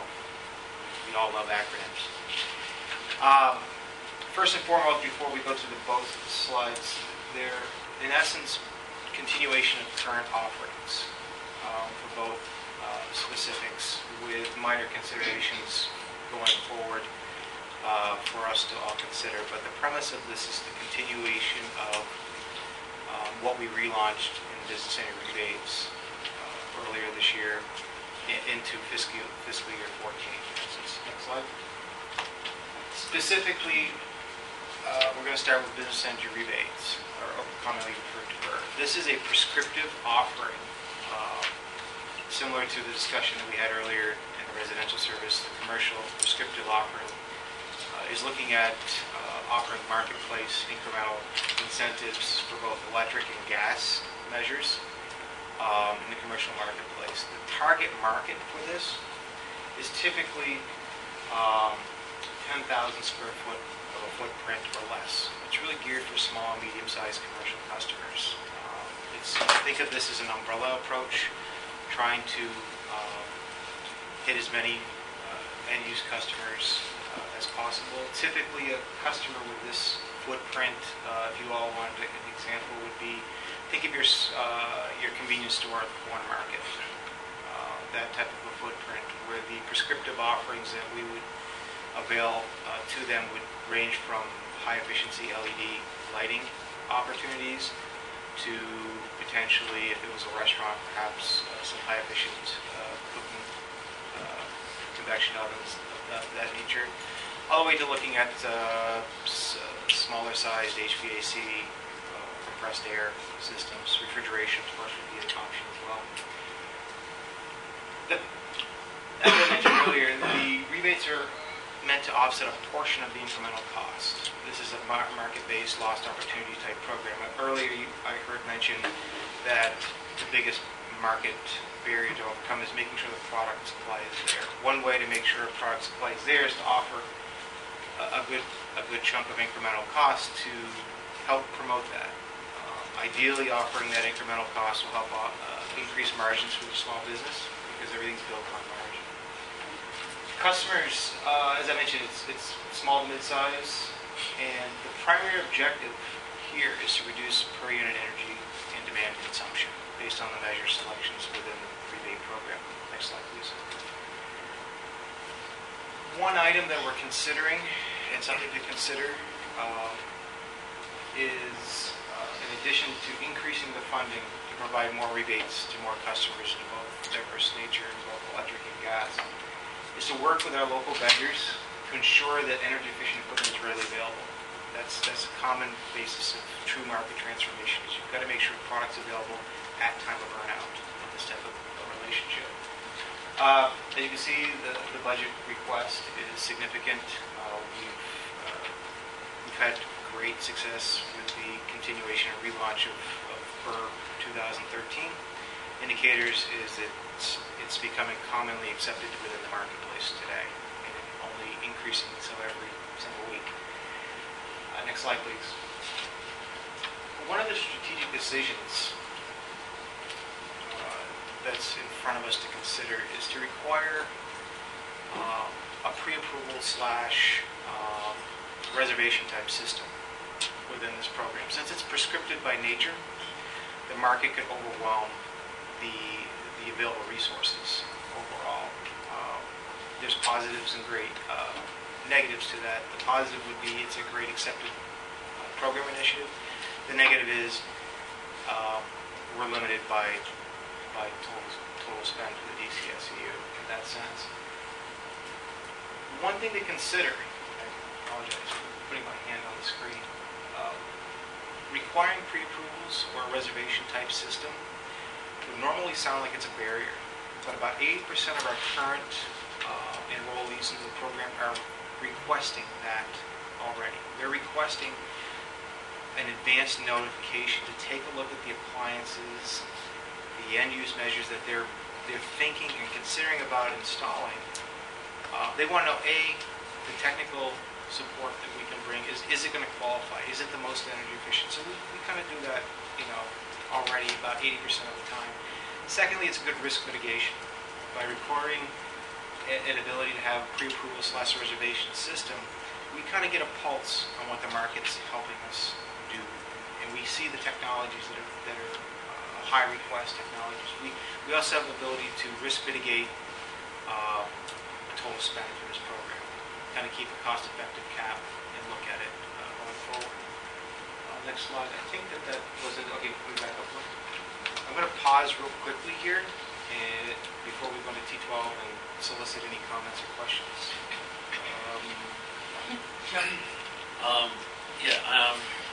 I think that the pre-approval, one of the flip sides of the pre-approval concept is the more market acceptance you have, hopefully the less pre-approvals you need, and so that may or may not be something that you have for a long term. I have to say that as we participate in our programs, so when you touch it so many times, it just adds to the inefficiency and the cost of it. I would also consider maybe, and I know that you have funding limitations, but increasing the size, square footage of the BRRs to higher, because DC has a very massive built environment, and this is the one area where you do have prescriptive rebates for things like LEDs and things of that nature that I think people want to move towards. T12T is great, but it limits you on technology, whereas the BRR opens that up. So, it is very market-based. It is people really making that decision. And also, the other thing with pre-approval, oftentimes, while it's instructive, you want the market to be doing this analysis. You want them to understand it, and then they bring the analysis to you to verify. In other words, you want the market to understand the energy savings, not some black box that goes into and you say yay or nay. Just my feedback. To further that, in terms of the risk mitigation with the pre-approval, I completely see where the customers are coming from, because they're scared that they're going to spend all this money and then there's going to be no incentive left. However, what's the rate of rejection? So people are installing these and they don't get approved to get the money back. Has that been a problem? Is that part of the pre-approval discussion? Great question. Great comment. Initial feedback that I can give you based on an early indicator of the folks that aren't requesting pre-approval. There is a degree of what I call non-compliance, where they're envisioning the potential of getting an incentive, where at the end, once they submit proof of purchase and the type of equipment that they're providing to us with documentation, they fail to meet the standards. They've in certain aspects, I'll use LED technology, for instance, as a classic example. LED is a great buzzword for the day. Where folks are looking for pre-approval, we work with them with pre-approved vetted lists, either from CE, Energy Star, or I'll use yet another acronym, DLC, which is the Design Light Consortium, which we're a member of. Those lists have vetted fixtures and what I call widgets in the marketplace that meet the high quality standards that we all want to promote. We just don't want to promote efficiency for efficiency. We want to promote high quality.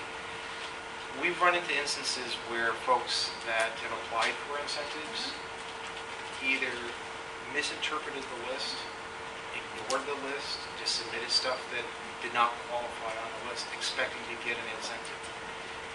It doesn't mean the technology was bad. What it means is the technology standards that we hold ourselves to, which in the marketplace we want quality. I've been in this many years, and I just want to reflect, we want to make sure quality, we don't want to live to call back.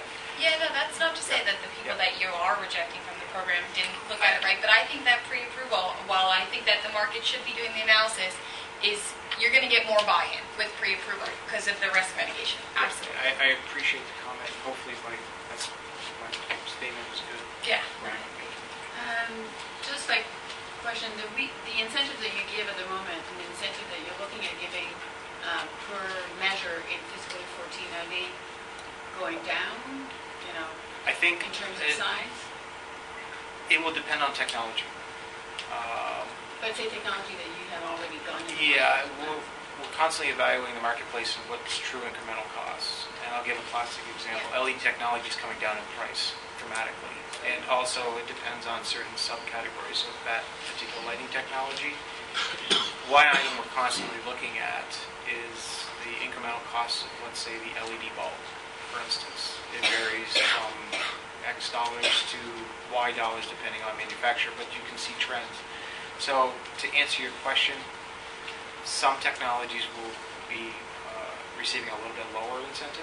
Some will be receiving a little bit higher So incentive. you'll be examining this. Examining constantly, and it's a constant evolution to taking a look at getting a pulse in the marketplace. Ultimately, we would hope that the volume would drive product price down within the region. We have an advantage of being in a metro type environment with several large cities in the area, which helps drive regional costs to be a little bit more reasonable than a more rural environment. However, it's constantly evolving. We have direct engagement with manufacturers and such to make sure that we're abreast of those changes in the marketplace as well. So very quick, Joe, what did you mean by increasing size From, from 10,000? yeah, What's your thoughts? So just 10,000 so that we square know. foot, I mean, just giving more customers a chance for prescriptive rebates. Okay, we're on the same page. Okay, I didn't know if it was a per square footage, it's more customer. Yeah, it's Okay, customer, so I'm on the same but I page. mean, just keeping it to just the smaller buildings oftentimes doesn't give some mid-sized buildings or larger entity. And we'll see what other programs you have. Yeah, And then also on the pre-approval, again, I don't have a problem with risk mitigation, it's the time of that process. Okay. The more transparent we make it to the marketplace, for example, go to this website for pre-approved product. The more transparent we make it, the faster you'll move, because you don't want to be a logjam. Right. Oh, exactly. The last thing I want to be is a barrier to success. And all recommendations on what I call always a lean process is welcome as well. I think. Excuse me, I have one question. Oh, sure. Going back to the FY 2014 changes slide, was that an issue when you talk about working with local vendors to ensure that the equipment is actually available? How much of an issue was that in the past, since that's a change that you're trying to make? I think it varies by technology primarily. I always refer back to it varies by technology because I think various initiatives that we have at the DCSU are driving product availability at different rates. And one idea, what I would say is having high-performance T8 fixtures available in the marketplace. I would say that is probably less of a concern than possibly having a off-the-shelf, high-efficiency, state-of-the-art small commercial boiler. I think that might be more of a market thing. I think we should explore moving markets and engagement with contractors and our vendor community is an ever-going, everyday process. One item we always want to do is make sure there's a pulse. I would say refrigeration is a great example. Making sure the time where you have critical failure, since this is a lost opportunities type program, that the product is at least available so that they can call it, it'll be here the next day or the next morning. I experienced it real time with my local hardware store, the Brooklyn True Value. I walk in to buy my stuff, and lo and behold, the manager's on the phone trying to order a part for his HVAC system when it's 90 degrees out. That's the true market scenario we have to take a look at. I'm not sure of his success, but he certainly did not like being on hold. So I kind of look at that from a customer's point of view. Does that help answer your I was question? just wondering how much of a problem It it was. It's technology, and it's going to be an everyday push. One of the problems I run into with our clients is controls. And I spoke with Ted back at the SU board meeting about when you look and I pass out the flyers with clients, you have no rebates for controls. Okay. And that's one of the focuses that I'm also on with a lot of buildings. You put in lights and a lot of stuff, but you have no controls. So you can get a lot more efficiency out of having controls. So I would like to see y'all develop some rebate for at least a program with thermostats or plug levels, because that's not in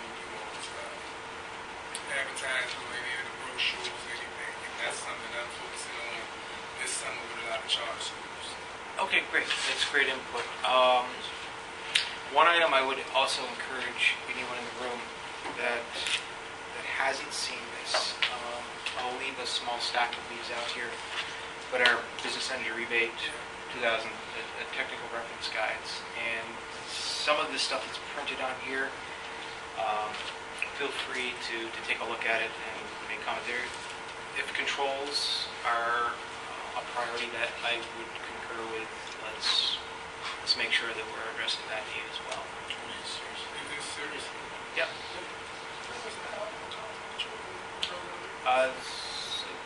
Just for respect, since I'm the first one, I don't want to eat up all the time. So. Yeah. Great. The second part is the T12 Market Transformation Program, which in essence is a replacement program designed for replacing the inefficient T12 lighting technology. And just a show of hands, who does not know what a T12 light bulb is? No, these are high efficient lights, actually. Yeah, these are T8s right here, so at least made sure we had the T8s. Basically, it's primarily a relamp reballast type program where we're focusing on going out, removing that, and accelerating the marketplace. Because keep in mind that the federal legislation last year banned production of the T12 ballast. Now we just are faced with the market force of having T12 replacement lamps all over the region. So it'll be a period of time. We're accelerating that process of getting rid of the inefficient T12 lighting to high performance T8. As you all can remember, or I would like to remind that in FY12 it was 100% DCSU funded type retrofit program. This particular FY13 we're asking for a customer contribution of 30% of program project cost, which means if it's 10,000, we're asking the customer for 3,000. That's the current? That's the current offering right on the street today. 70-30 split. It's targeted. Are you proposing to change that split? No, and actually part of what we're keeping initially is part of the no changing scenarios. Initially in FY14, I would recommend that we keep the 70-30 split through FY14 launch for market continuity, both with the prescriptive program and the T12 replacement program. Part of the message that we've all heard is the changing programs, redesigning. If we come out of the gate initially with similar program offerings within these two markets, it gives some market continuity.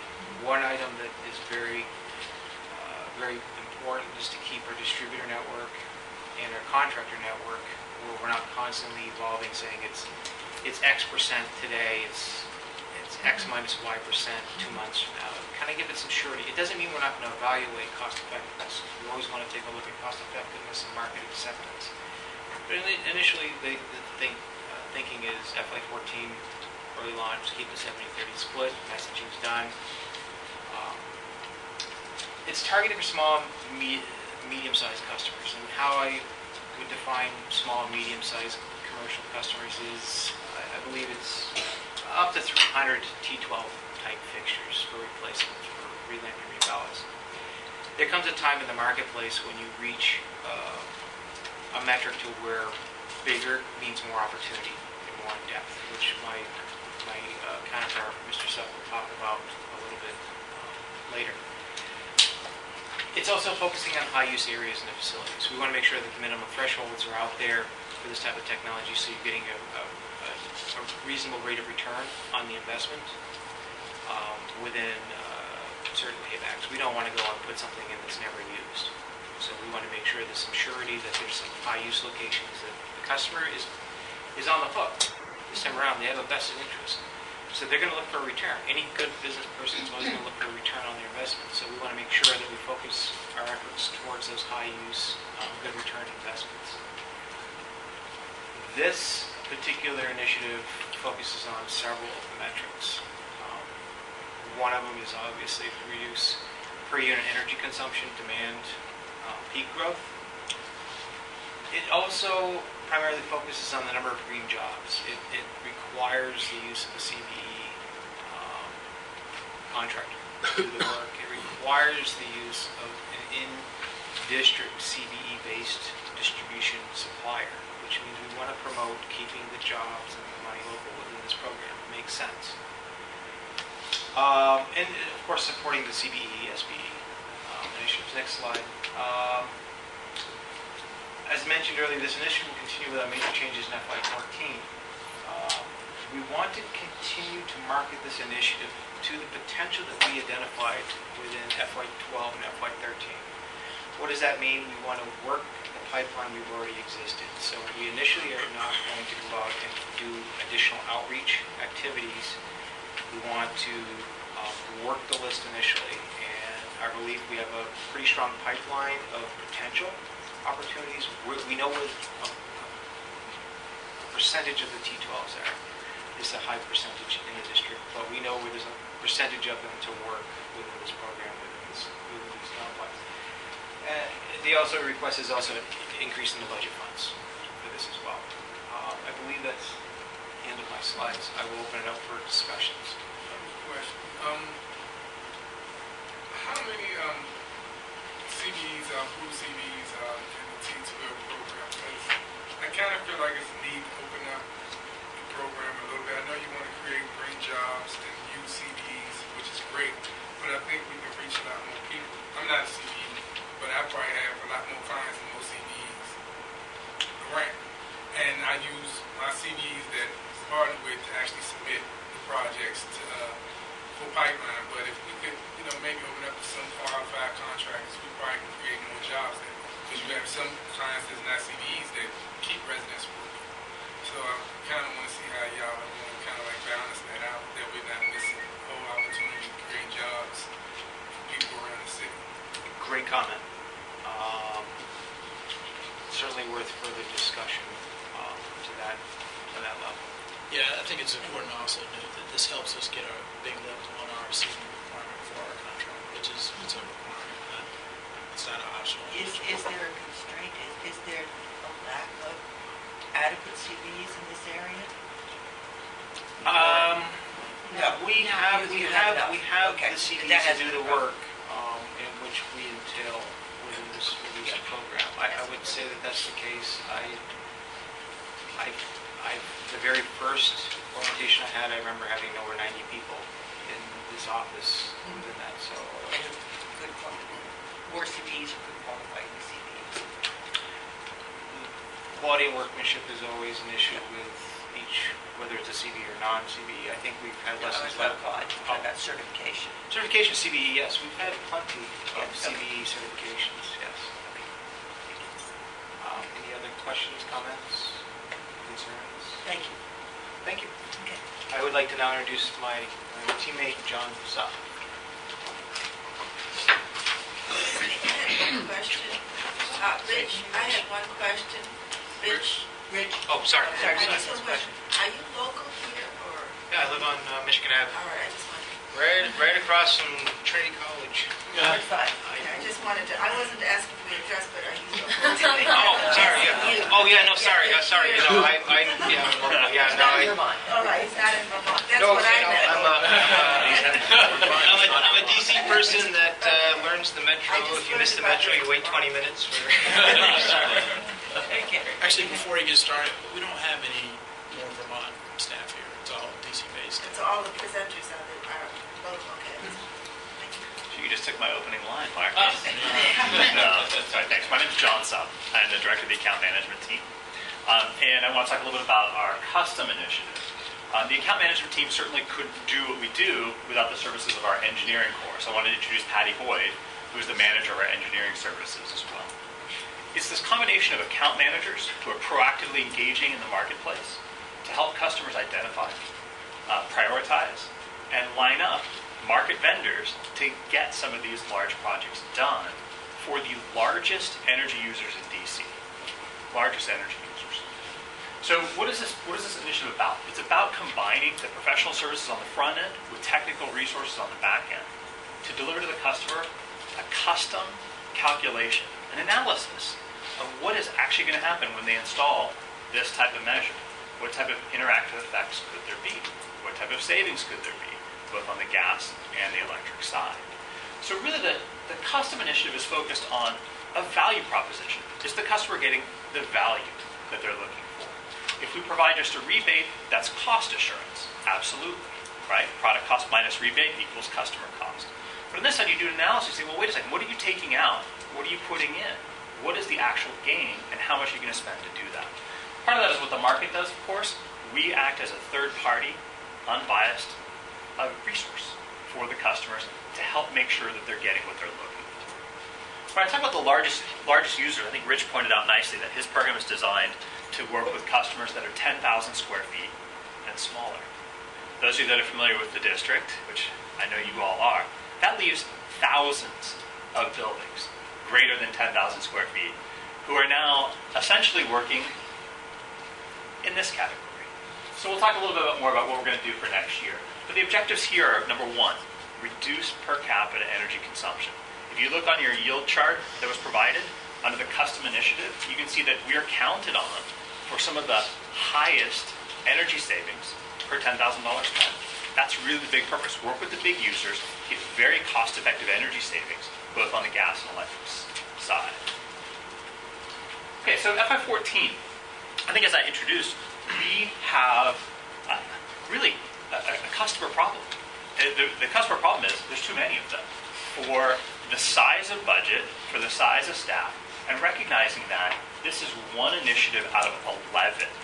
I want to give a really quick example. I received a call 2 days ago from a DC organization that was looking for funding for a very good project. Their request for funding was $2 million to help get this project off the ground. Our total budget for this is about half of that. That's one customer for one project looking for that sum of money. So as we look at 2014, we have to look at maybe these three different areas. So one is on the customer side. How can we better target this analytical, this technical service-based tool set to the right customers? Okay? Maybe it's not appropriate for every single customer 10,000 square feet and above. Number two is let's talk about our internal resources. And I think we've already come to some agreement, I think you saw in the request for budget, the T12 and the business energy rebate, that we are looking to increase the prescriptive participation levels so that some more of these customers that are above that 10,000 square foot limit can participate in that prescriptive side. And that'll free up the internal resources to focus even more heavily on who truly are the largest energy users in the district. Finally, one other area that we've talked about, with a custom analysis, we have been working on just about any single project you could think of that saves energy or gas. And not all of these fit so conveniently into a prescriptive metric. We're working with a university right now on a computer power management software program that shuts off their monitors at night in their computer labs, in all of their offices. It requires some time, some analysis, some collection of data to figure out, well, what is this really going to save them? So these are the types of things that are happening on the custom side of the house. And I would also agree with some of the comments that received earlier.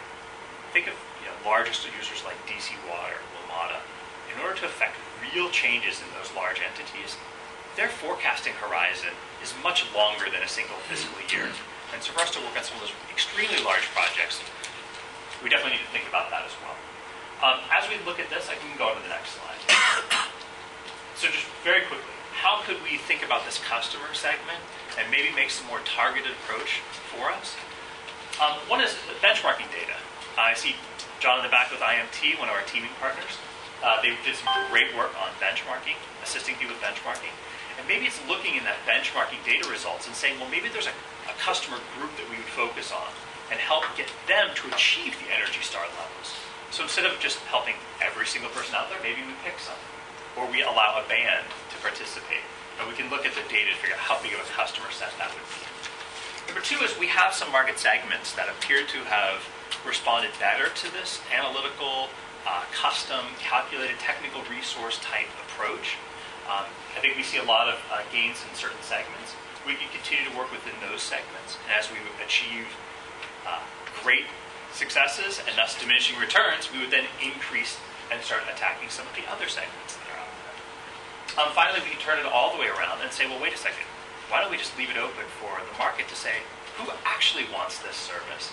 We leave it open in sort of a subscription model, a commitment model. Ask them, who wants to save 2,000 megawatt hours and 10,000 MCF? Who has the capability to do it? And pitch to us that you would benefit from this type of technical service, this type of third-party work to help get you there. So that's one way that we could work, or several ways we could work on the customer side. On the resources side, I think we've already talked about expanding prescriptive measures. I think that's, I wouldn't say, Ted, I know says nothing's set in stone. I'm going to say with Ted, that's probably almost a guarantee at this point that we're going to be raising that one. And then the other part is on the large side, maybe it's really, instead of leaving it open for every single possible technology that could ever save energy, maybe it's focusing on one or two or several of the larger technologies. Some of these things that are going to last for 20, 30 years in the district, and really focus on getting some of those changes taken care of. The large-scale boilers, the large-scale chillers. Maybe it's really focusing in that area for the largest energy users. I think that is it. Would you like some feedback? I would love. Go back to your other slide. Yeah. Where it said strategic decisions. Yeah. Any advice from members of the board on these three options and being large technologies? Exactly. Please. Joe. All right, so, quick question first. What in the other programs, it's clear that you're leveraging, TOTA it's 70/30, and prescriptive it's the incremental cost.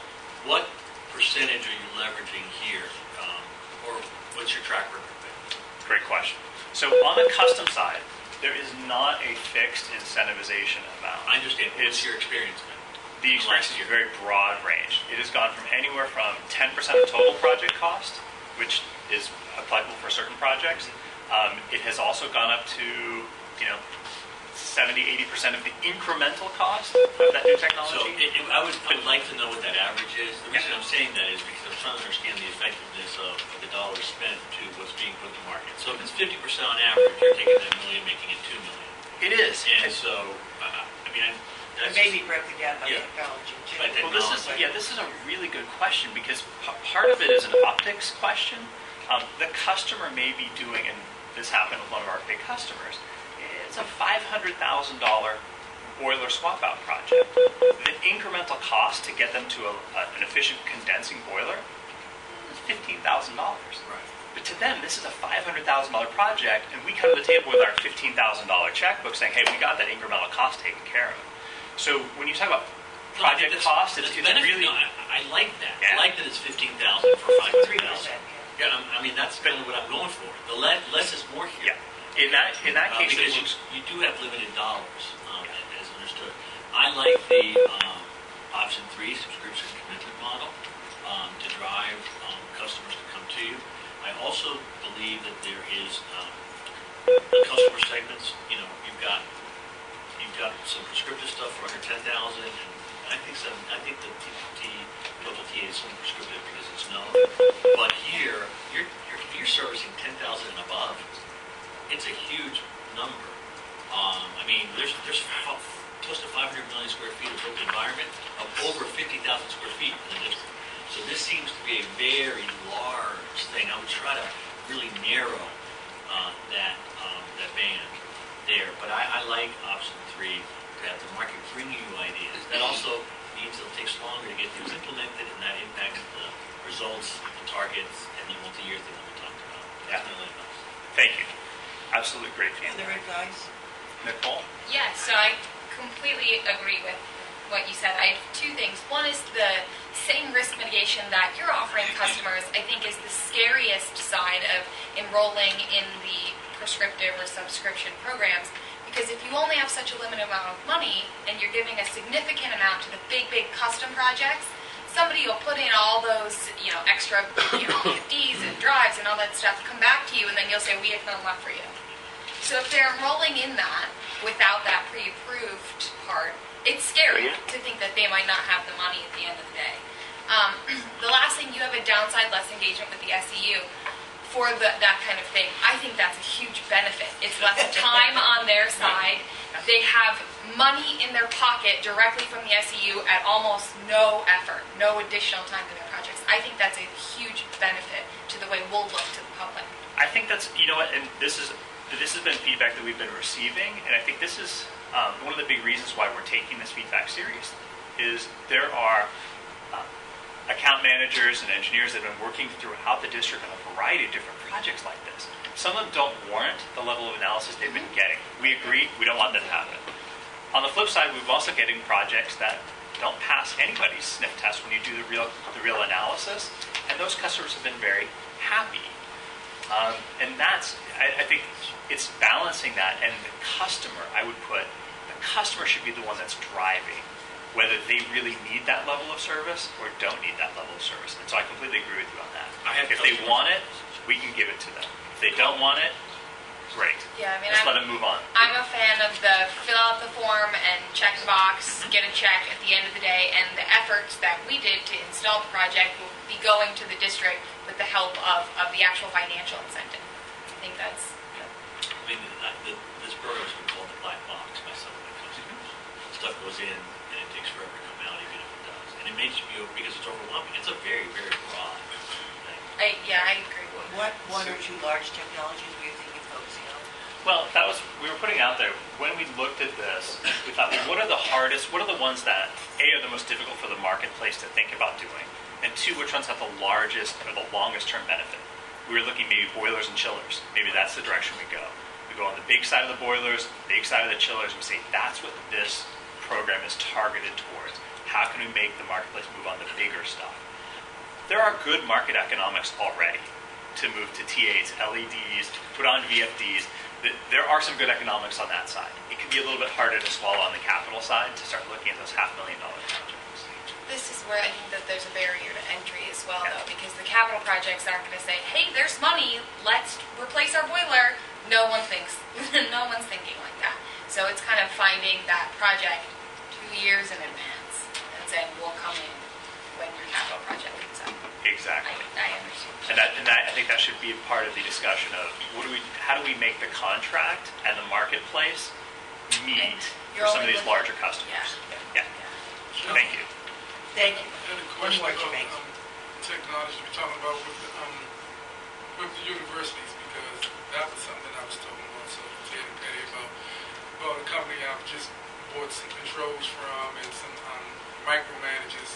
I'm able to put in a thermostat, put in a plug load control, and help residents control, manage their power. And it's the same situation if a college was shut down, their account managers could go in, turn off the lights, turn down the power, or if you left from home and you were visiting someone out of town, you can have the lights come on and off every 2 hours just to make someone think you were at home.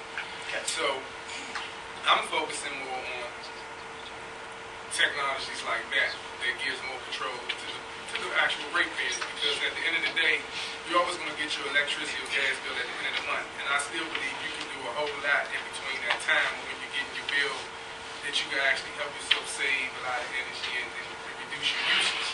So I just want you to probably explain to me a little more about what you're working on with the university, because that sounds like something I'm getting into. Sure. Wow, universities. Very complex customers, very large needs. We're working with them on a variety of different things. I'll start with the easy stuff. Lighting, I mentioned the computer software power management, steam traps, boilers, controls, let me think of some other categories. VFDs, Patty, you're Yeah, the anything fan, else? that big fan project that saved electricity and natural gas. Right. So there isn't, in the custom initiative, there isn't a limit. So really it's anything that's going to save gas or electricity. We would work with the vendor and the customer to collect that data. How is it being run today? How are you proposing to run it in the future? What is that savings going to look like? And it's from that savings, from that analysis, that's how we can help the customer make that decision. Because again, not all of these are so cookie cutter and so easy to do, and I think controls is one of those. Because I'm stipulating, because I have a charter school, they're spending $200,000 a year on a temporary boiler. So now they're looking to replace the boiler. So it's something just to look at, but adding controls when they do that. Yeah, perfect. Thank you. Thank you. Move on to residential? Yeah. Good morning. Good morning. My name is Chris Van Arsdale. I'm director of the residential programs. First of all, I wanted to thank all of you for coming out and helping us. We're at a point where we are thinking strategically about each one of the programs. As you can see, in the residential sector, we have more than 8 programs here, so there's a lot of diversity of programming and a lot of complexity. And personally, I would love to, depending on the sector, be able to draw on the expertise in this room to help us start thinking more strategically about each one of these initiatives. I also wanted to echo Ted's comments about Washington Gas, that you guys have been very helpful in terms of our thinking about going forward with gas products, and we're very appreciative of that. One thing I wanted to do before actually getting into the actual details of the programming is to talk a little bit about some of the themes that we are trying to introduce into all of the program planning. And really first, up until now, we have been, and I think if you look across the country at what utilities do with efficiency programs, other efficiency utilities, for example, the focus has been primarily on technology installation programs, or TIPs. And one of the things that we would like to introduce is more consumer engagement programs, or CEPs as I'm calling them, behavioral programming. And I guess with the exception of the Energy Star benchmarking program that we haven't been focused on that entirely. So we want to be talking about things like aggregation strategies, about No Power Initiative, community-based social marketing, educational wraparound services to the extent those are effective in terms of driving program life, those sorts of strategies within the residential sector. Another main area I think that will be important is thinking about synergies. So synergies not just within programs in the SEU, but also externally. So for example, we have a residential retrofit program, home performance program, and an efficient products program. We're touching people in each one of those areas. People who are buying efficient products really ought to know about what's going on, what they can do on the deeper retrofit front. Same thing with renewables. People who are going forward with renewables projects, it's a great opportunity to introduce them to residential energy efficiency and efficient products. So there are lots of opportunities for cross-marketing them. And then also with respect to what other government agencies are doing. So we have the opportunity really to synergize our efforts so that 1 + 1 is more than 2. So whether it's weatherization or working with DHCD on their boutique residential programs, a lot of opportunities, I think, for us to synergize those programming efforts and make them much larger effective.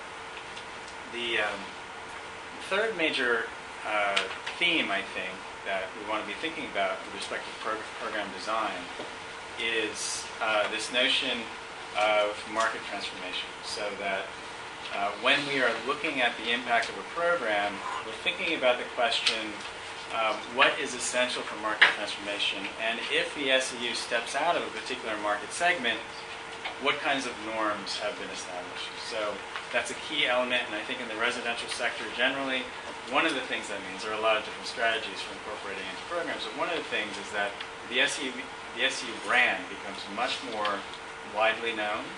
It's rolled out across a much wider group of people in the district, and we become a trusted entity for that, or a third-party entity for information, for technical assistance. And so we're not just spending money in a particular sector, but we're also leveraging dollars and making an impact in that way and removing barriers. So those are some of the major programmatic themes in terms of program design, and so we can get into, I think next slide, let's get into the program areas. So I wanted to introduce Stacy Shapansky to talk about efficient products.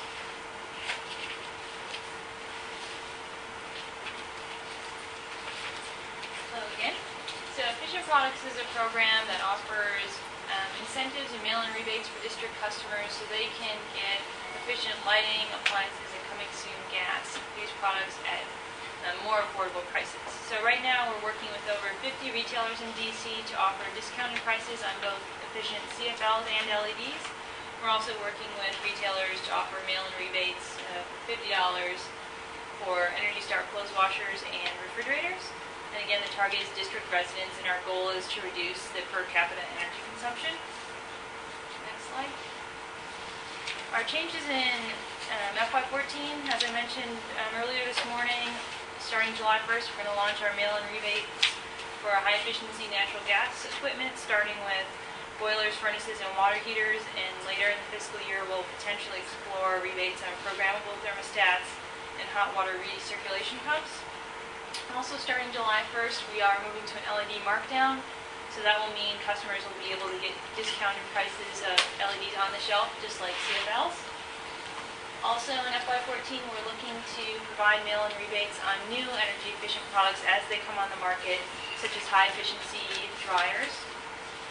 We're looking at launching a secondary refrigerator and freezer recycling and rebate program. Potentially, we may offer an air conditioner turn-in event for low-income residents. And altogether, the Efficient Products program is anticipated to have a 46% increase in electric saving and a 58% increase in gas savings. And that gets us to a 100% budget increase request for FY14. Next slide.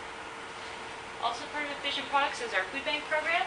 So right now we're partnering with Bread for the City to distribute CFLs to low-income district residents. And residents are eligible if they meet the DCSE low-income definition of 60% of area median income. And the objective again is to reduce per capita energy consumption and improve the energy efficiency in low-income housing. Next slide. So the change in FY14, the biggest change is we're looking to expand our partnership to new partners beyond Bread for the City to serve other low-income residents in other areas of the city. Our megawatt energy savings is expected to increase by 36%, and we're looking at $64 per megawatt hour. And a good thing to note is we are requesting a lower budget. We're requesting 25% budget decrease, and this is due to improved efficiency with the vendor that we're purchasing CFLs from. Next slide. So some questions we have for you, and in the interest of time, if we'd like you to think about these questions and email us your thoughts later. And so 2 questions. First, what are you hearing from residents and community members about the Efficient Products program? And second, as a district resident, have you taken advantage of our Efficient Product program offerings? Or do you know people who have? And if not, what do you perceive as the barriers to participation? So I'll take a couple questions now if we have time, otherwise we can... Reactions from I'm a district resident, and I haven't participated in any of your Efficient Products. I mean, somewhat, it's the offering. Like I said, a lot, it's about visibility. It's like once you install something else, you want to remember kind of where you got the products from. And it's like you all being at, say like you're at Home Depot, still when people leave Home Depot and realize the SEU is there, they still leave with, it's a Home Depot project. No one's remembering it's an SEU project. Solar City's up there, but people say, I know Home Depot got solar, but they're not remembering Solar City. They remember Home Depot is offering these solutions. So one thing I talked about also was, like I said, with the programmable thermostats, you have Pepco rolling out, and they have their label branded on the thermostat. When you walk around your house, you're going to see that all day long. That's when I'm moving to branding. I'm from the city. You want to remember things when you're spending your money, when you're walking throughout your house. And right now, the Efficient Products, I think, will really, really help you all out. But it's got to be the right products. And I just believe that, like you said, potentially thermostat, I think you all really need to move to thermostats. The reason why is because everybody's on their cell phones. Everybody's on Twitter, Facebook, whatever. And if you can control your phone, or you get an email from me saying there's about to be, you need to turn down your phone, you need to turn down your power, or, we're about to run a demand response, and you need to shed your power. That's good. Everybody's on their phone. Nobody's at their computers. But if you get an email or a text letting you know that it's time, to turn down your power, or just to be on your phone, you're going to do it more. When you leave out the house, you forget. But if you can use your phone, that's a great situation. And at the end of the day, everybody in the hood is on their phone. You can do that now. Pepco's direct... Pepco. Even No, for the well, that's, SCU. wait, it's the direct load control program that Pepco is distributing, it's a public service commission program approved by us. You've got anyone who's got central air conditioning, which is electric, obviously. It started last summer, I can do it. On my iPhone, I can change my thermostat. But some people don't have programmable thermostats. Right, but you get a programmable thermostat when you sign up for the program. From Pepco, so how do we?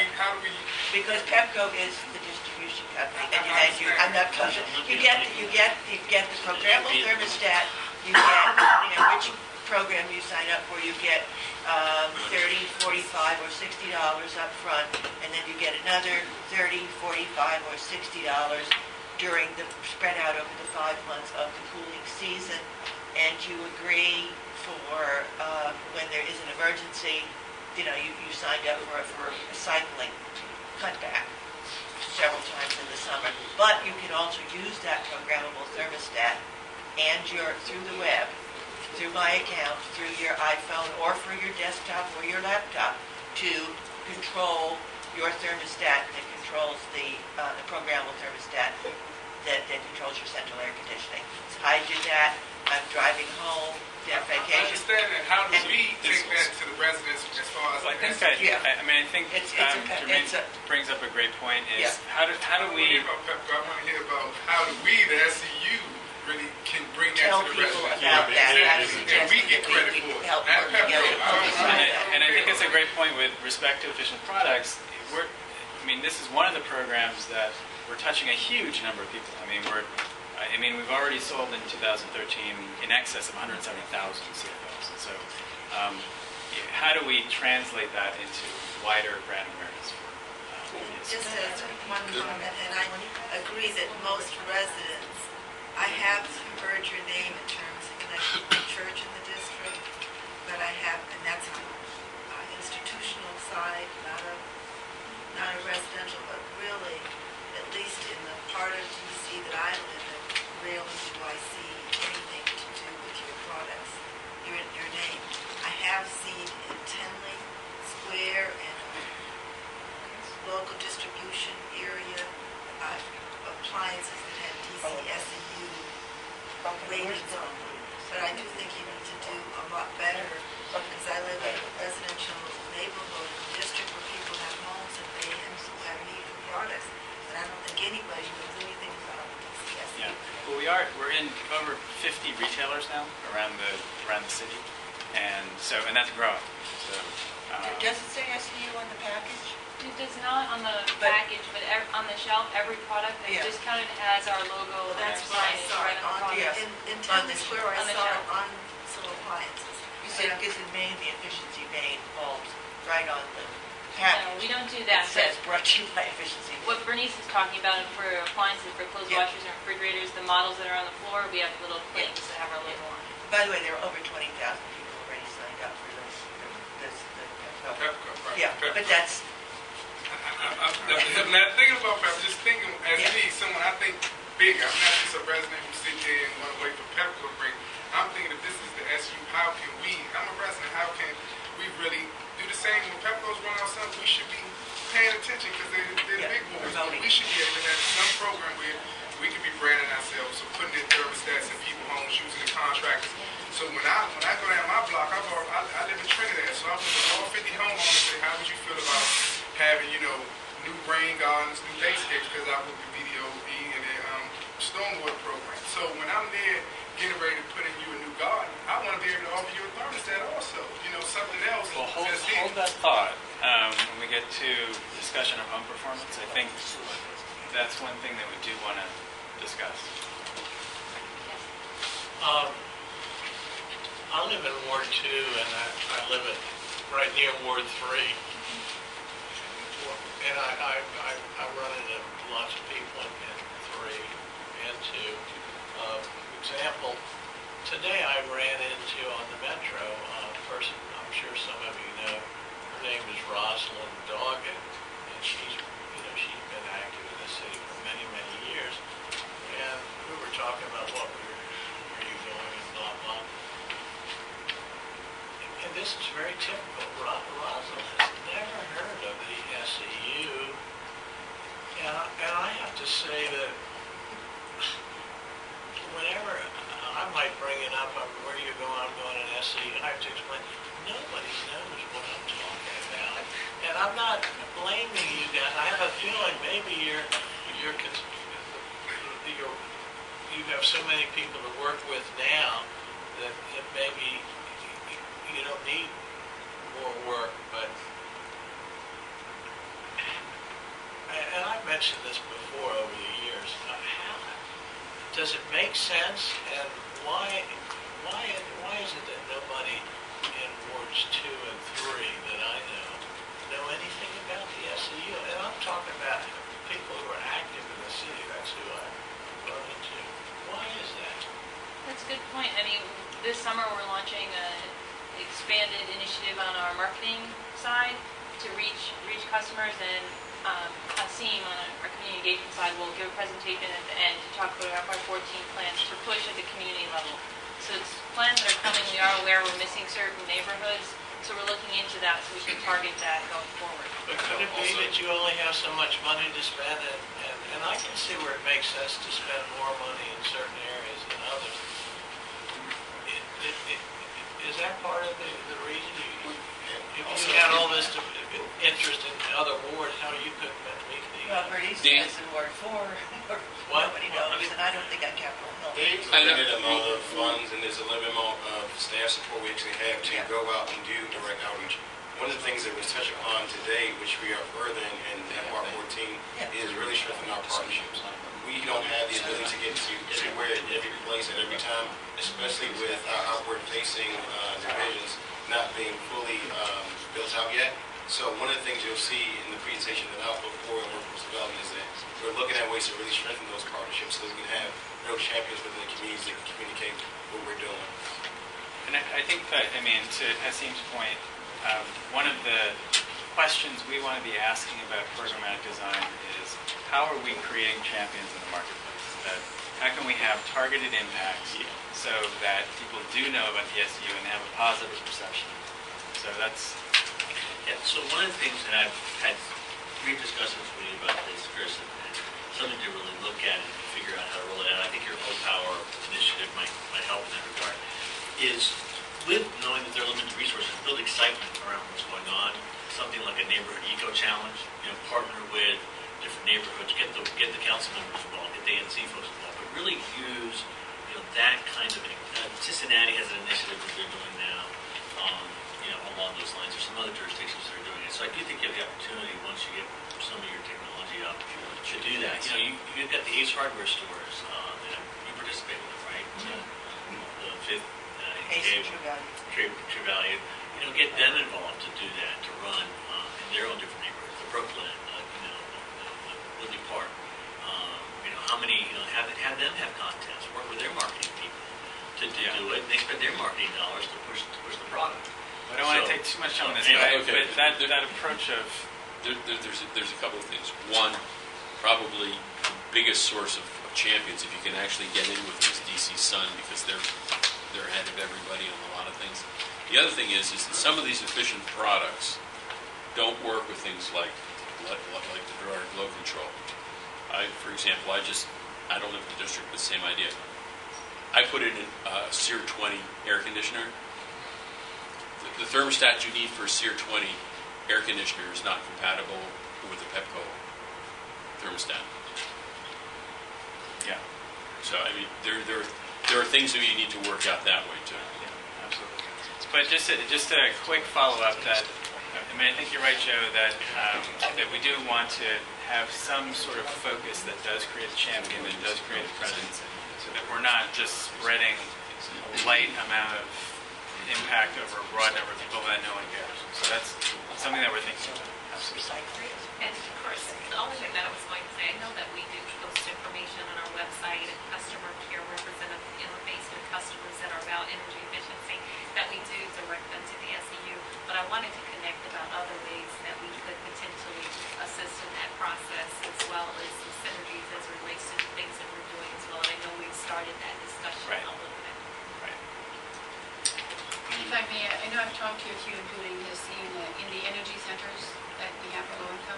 You know, make sure I've talked to HIPCO, talked to you guys as well, as one hub where we can let low income residents know what else is available to them. So that's very precious to us because we won't need to reduce their energy burden. You could, just even a sign to start with, a place where they can go. And you'll need to educate probably some of our intake groups as well. Right. Yeah. And something small I was thinking about. I mean, when you're thinking about really trying to reach a lot of residents, maybe, like, I was thinking of, each block or each neighborhood, as they start to reduce their power and save energy, maybe you'll have a small catalog where when they reach a certain amount of energy reduction, they can actually get products out, off your catalog for free because they actually reduce their energy consumption, which their product, at the end of the day, their energy savings is worth way more than that product, and so it pays for itself. And then the other thing is, I was just thinking about with a lot of the barriers in the neighborhood and stuff like that, is utilizing some of the schools. Like I took over my son's school with Phelps, working with them and just starting up programs as far as once I got into a lot of stormwater issues. So, I mean, we have recreations that sit there all day long, and maybe we can have small satellites. Like, I don't mind once a week dedicating my time to talking about the SCU and all the things that's going on in my community.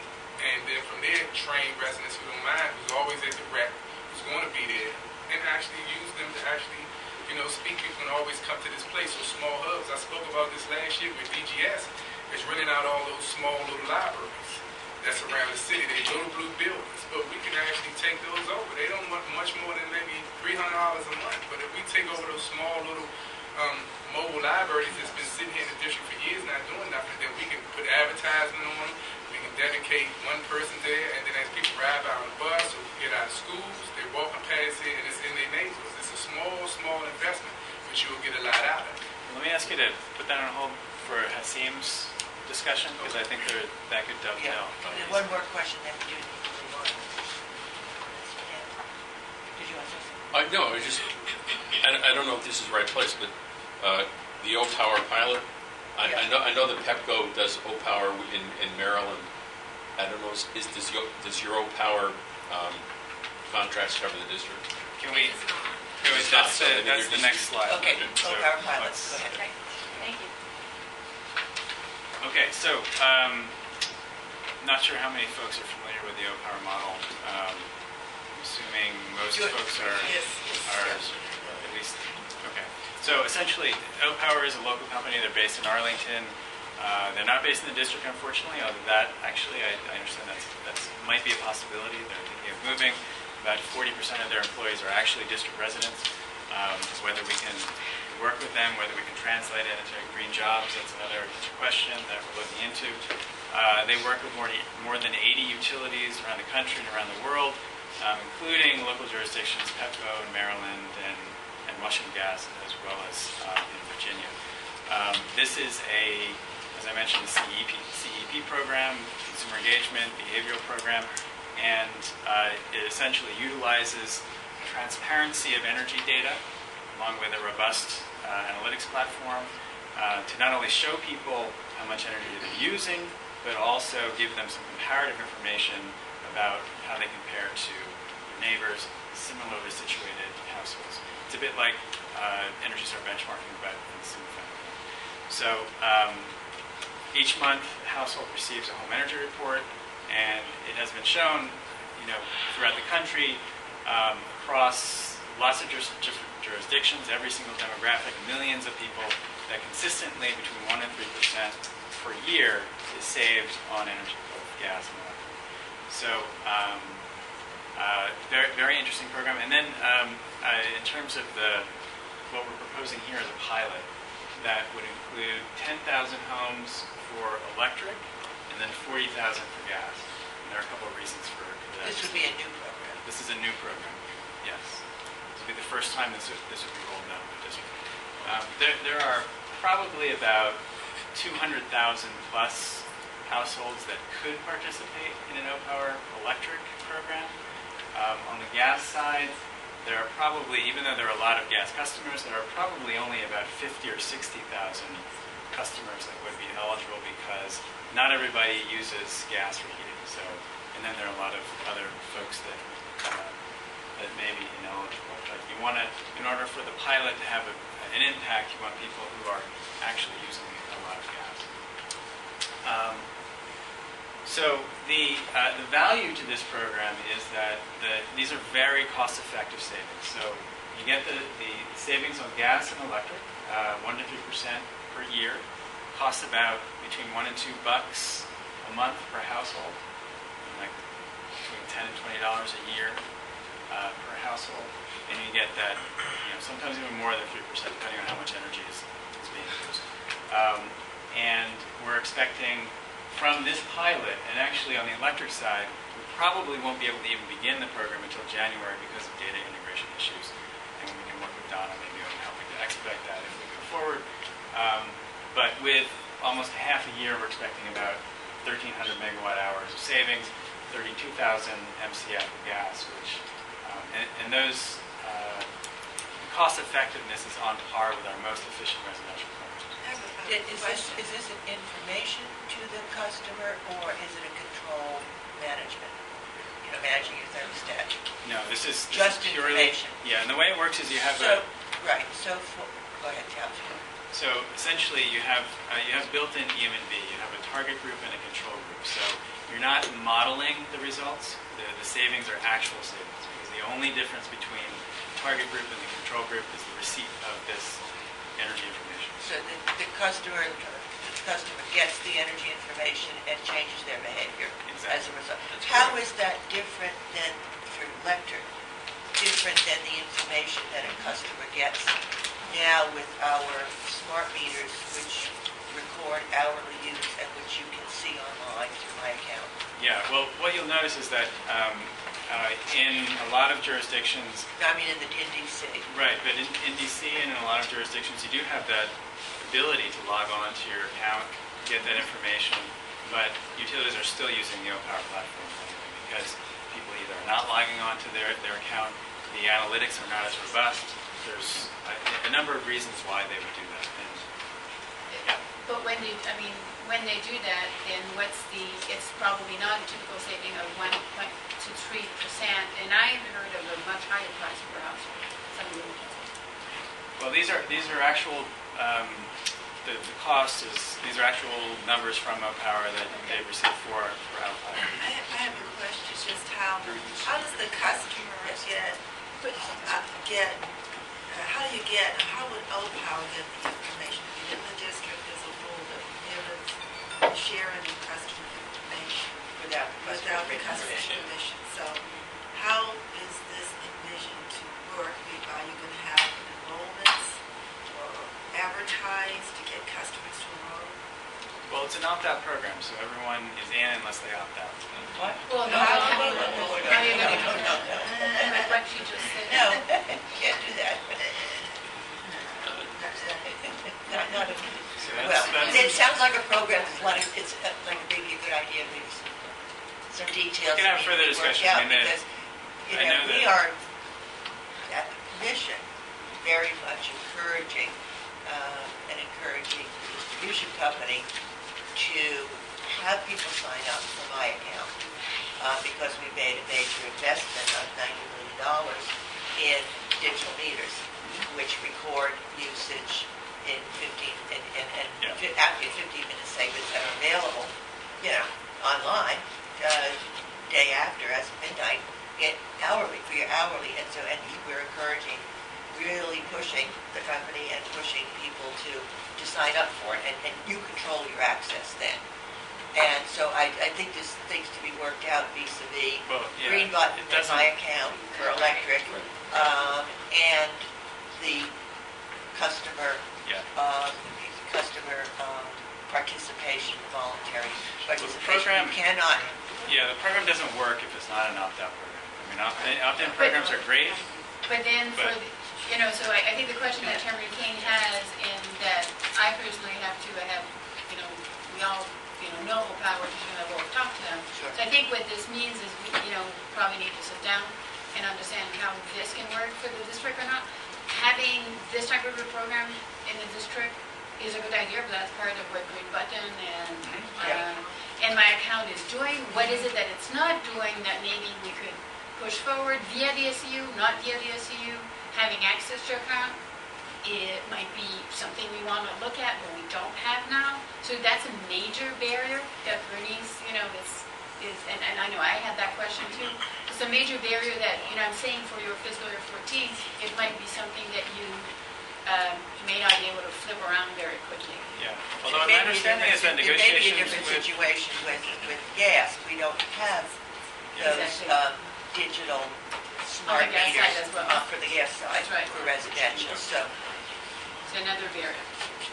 well, I don't know if it needs that kind of meter. So my understanding, and I don't know, Donna, if you might have more insight into this, is that that there has been significant negotiation between OPower and Pepco on data integration and other issues in the district. Well, it's happened on Maryland side, and there's the barrier in the district, because on Maryland side, that's an actual contractual relationship between our company and OPower. So with the SEU, it would be that relationship, I'm assuming, between you and OPower. We would not be able to still yet The idea, share that. as I understand it, is that it would be co-branded Pepco DCSU.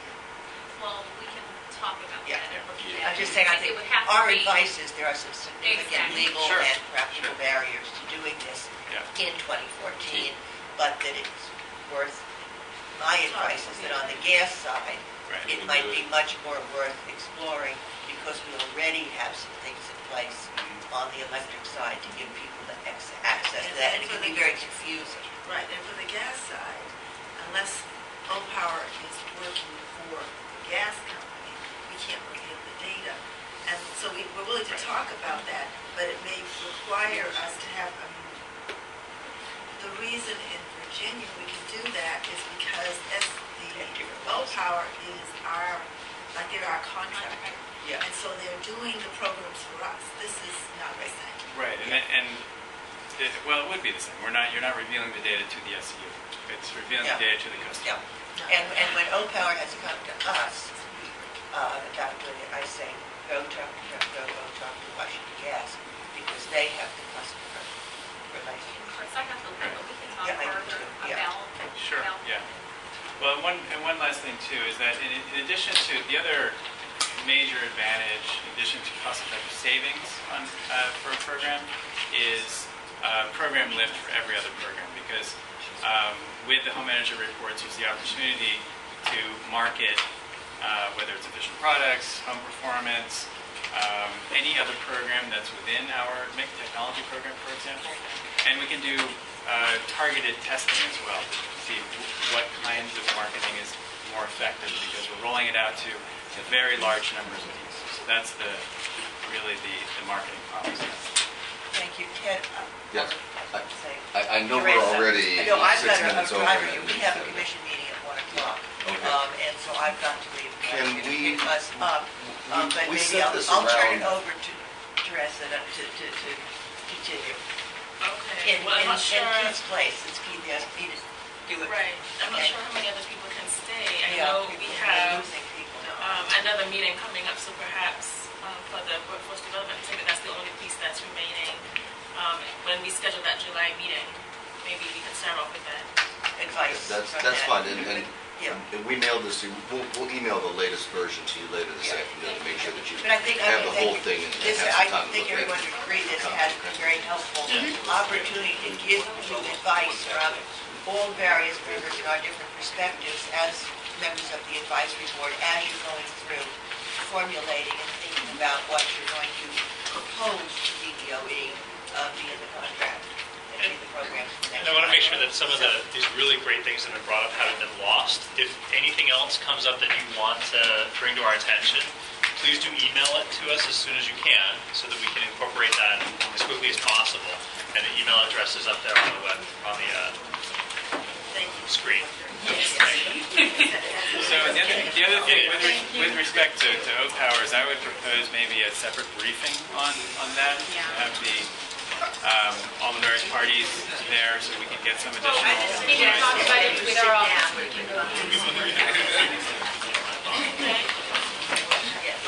So I guess there's my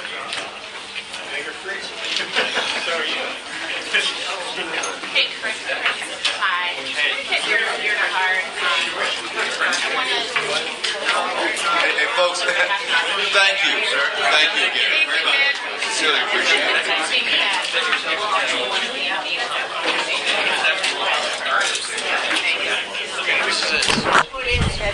Turn it off. Yes, please. It's going to be on YouTube. Get that,